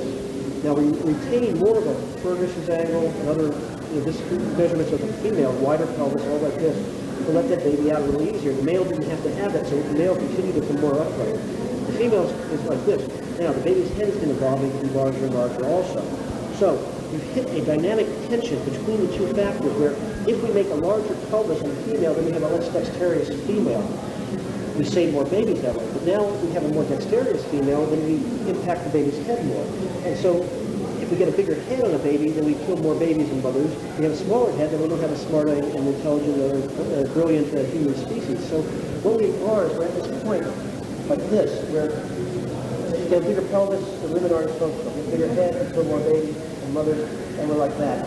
We're willing to sacrifice some of the individual babies so that some of them can make it through. In our last, say, 200 years, there's lots of Indian races and other than our current modern, that they birth in squat position. Well, that's another issue, yes. And they knew that this is there. Or they had Birth mode still takes place in those babies. all right, but they also, the midwives, were taking a hold of the head and helping Putting it it back back. a little bit. That's what I said. And what I'm saying is, even if you take out the midwives and the intervention and fixing anything, but the reason, people say, yeah, you're getting bored. Yeah, okay. We're going to give you another 5 minutes here, okay? Swimming pool a couple more times. And I'm going to finish up. We are toward the end of our tape and everything here.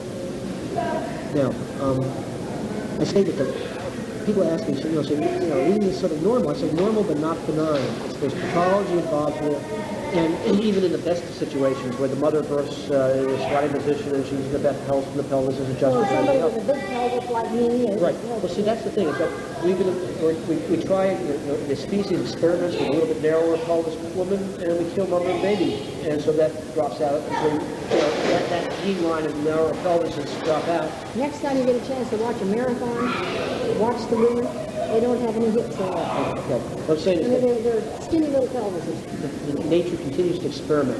Experiments with women with narrow pelvises, but realizes they don't make easy birth, and if we didn't take cesarean, they would die in childbirth more often. Their gene line would drop out. So there's this dynamic tension between bigger and bigger heads and narrow pelvises.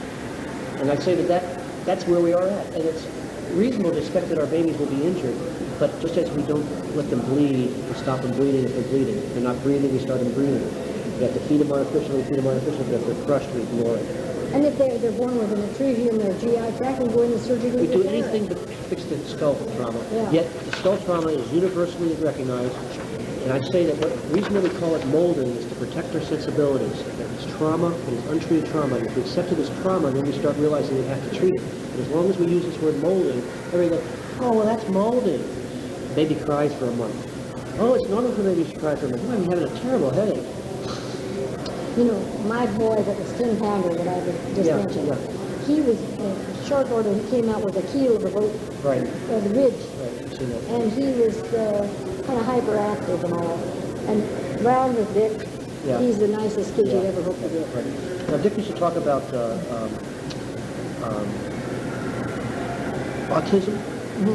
His theory sort of went the idea that these children get a headache the day they're born, a severe what we call migraine. A person who's migrainous will put themselves in a dark room, tell nobody to talk to them, don't touch me, don't talk to me, no light or nothing, I don't want to be near anybody. But these kids may have suffered from head pain and migrainous types of syndromes that they aren't able to describe to anybody because it was there from the day they were born. How could they tell anybody their head hurts because they never knew anything different? Yet at the same time, they're going to become more and more regressed. And I understand with autism, they're finding that certain frequencies of sound particularly bother these kids. But again, if you take a migrainous person and start talking to them and say, don't talk to I me. didn't even want anybody Don't to talk. slam a door 6 blocks away. That's right, don't talk. That autism may be just a severe headache that's a secondary to birth trauma. That's what, again, was Dick's theory. He also talked about the Down children. and you know, it means like you might have the way he presented it to me was that yes, Downs may have a genetic component, but is it a neurological problem that a Downs child will follow developmentally with the so-called normal child to about 5 years old, after which the Down child starts dropping behind. Also, that the Down child is oftentimes of a variable outcome. Some children will end up more brilliant, some will be more retarded. Also, multiple handicaps are oftentimes associated also. But he said that whereas we know that many genetic problems have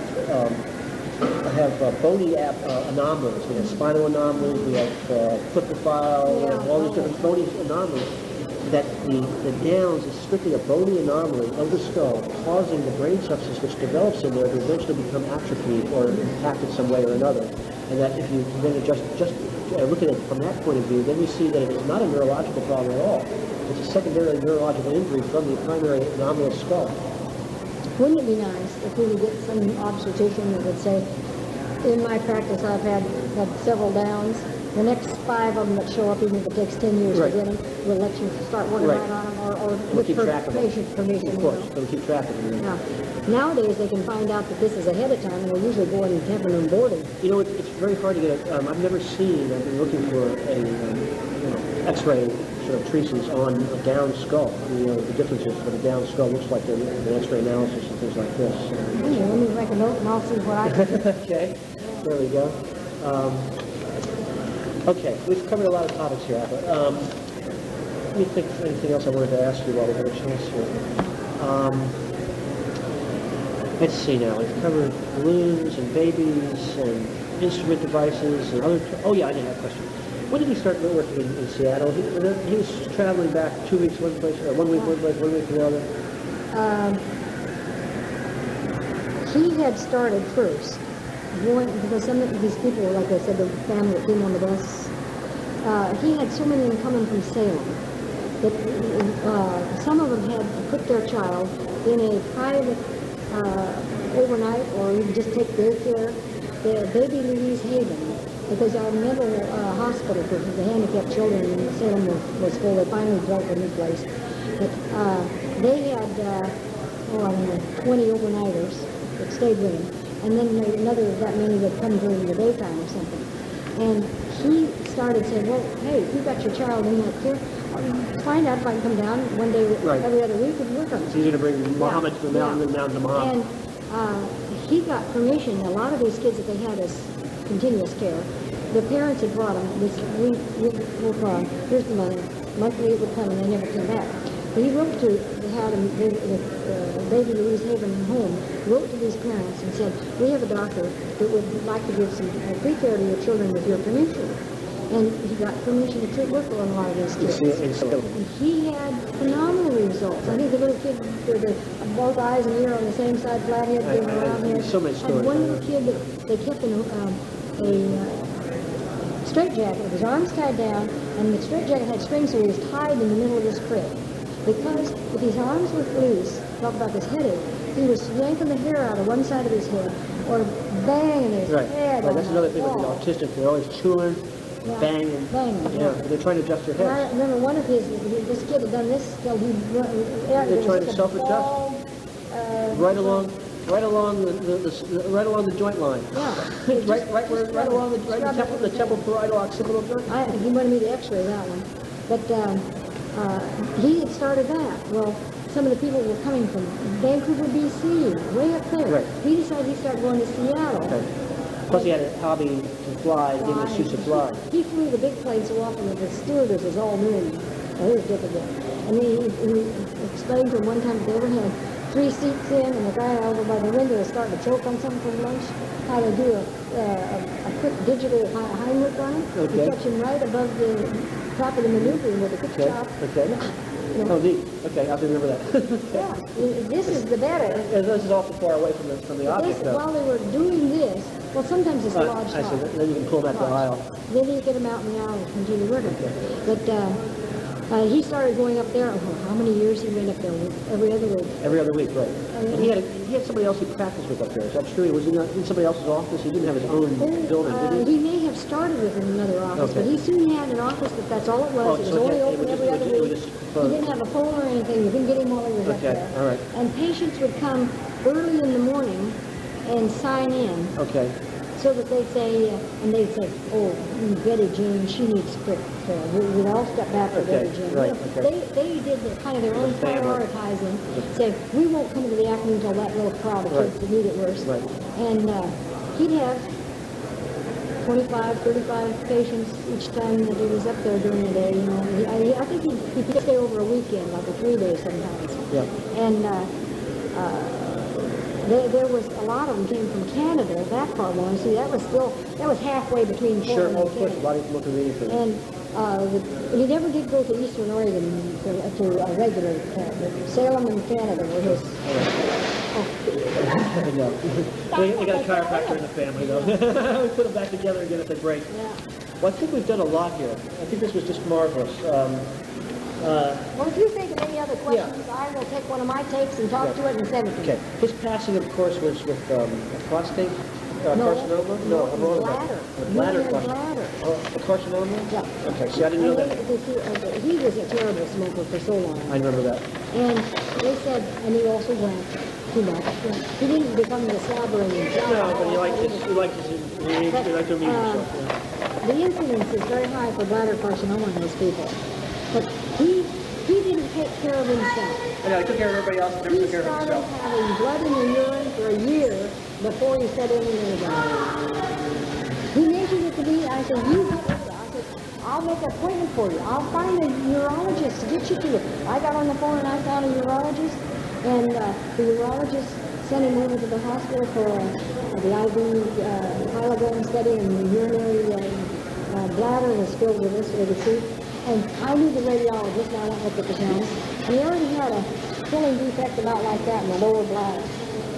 Well, he got worse and worse, and he went, well, before he got worse and worse, he was getting worse. He went to Mexico to some of the cancer clinics down there. Well, he used to like the Hoxie tea. He used to sell Hoxie Oh, tea. honey, And, I just took his leftovers of his Hoxie tea barrels this big right, barrels, over to the naturopath. where he mixed them up. Right. Yeah.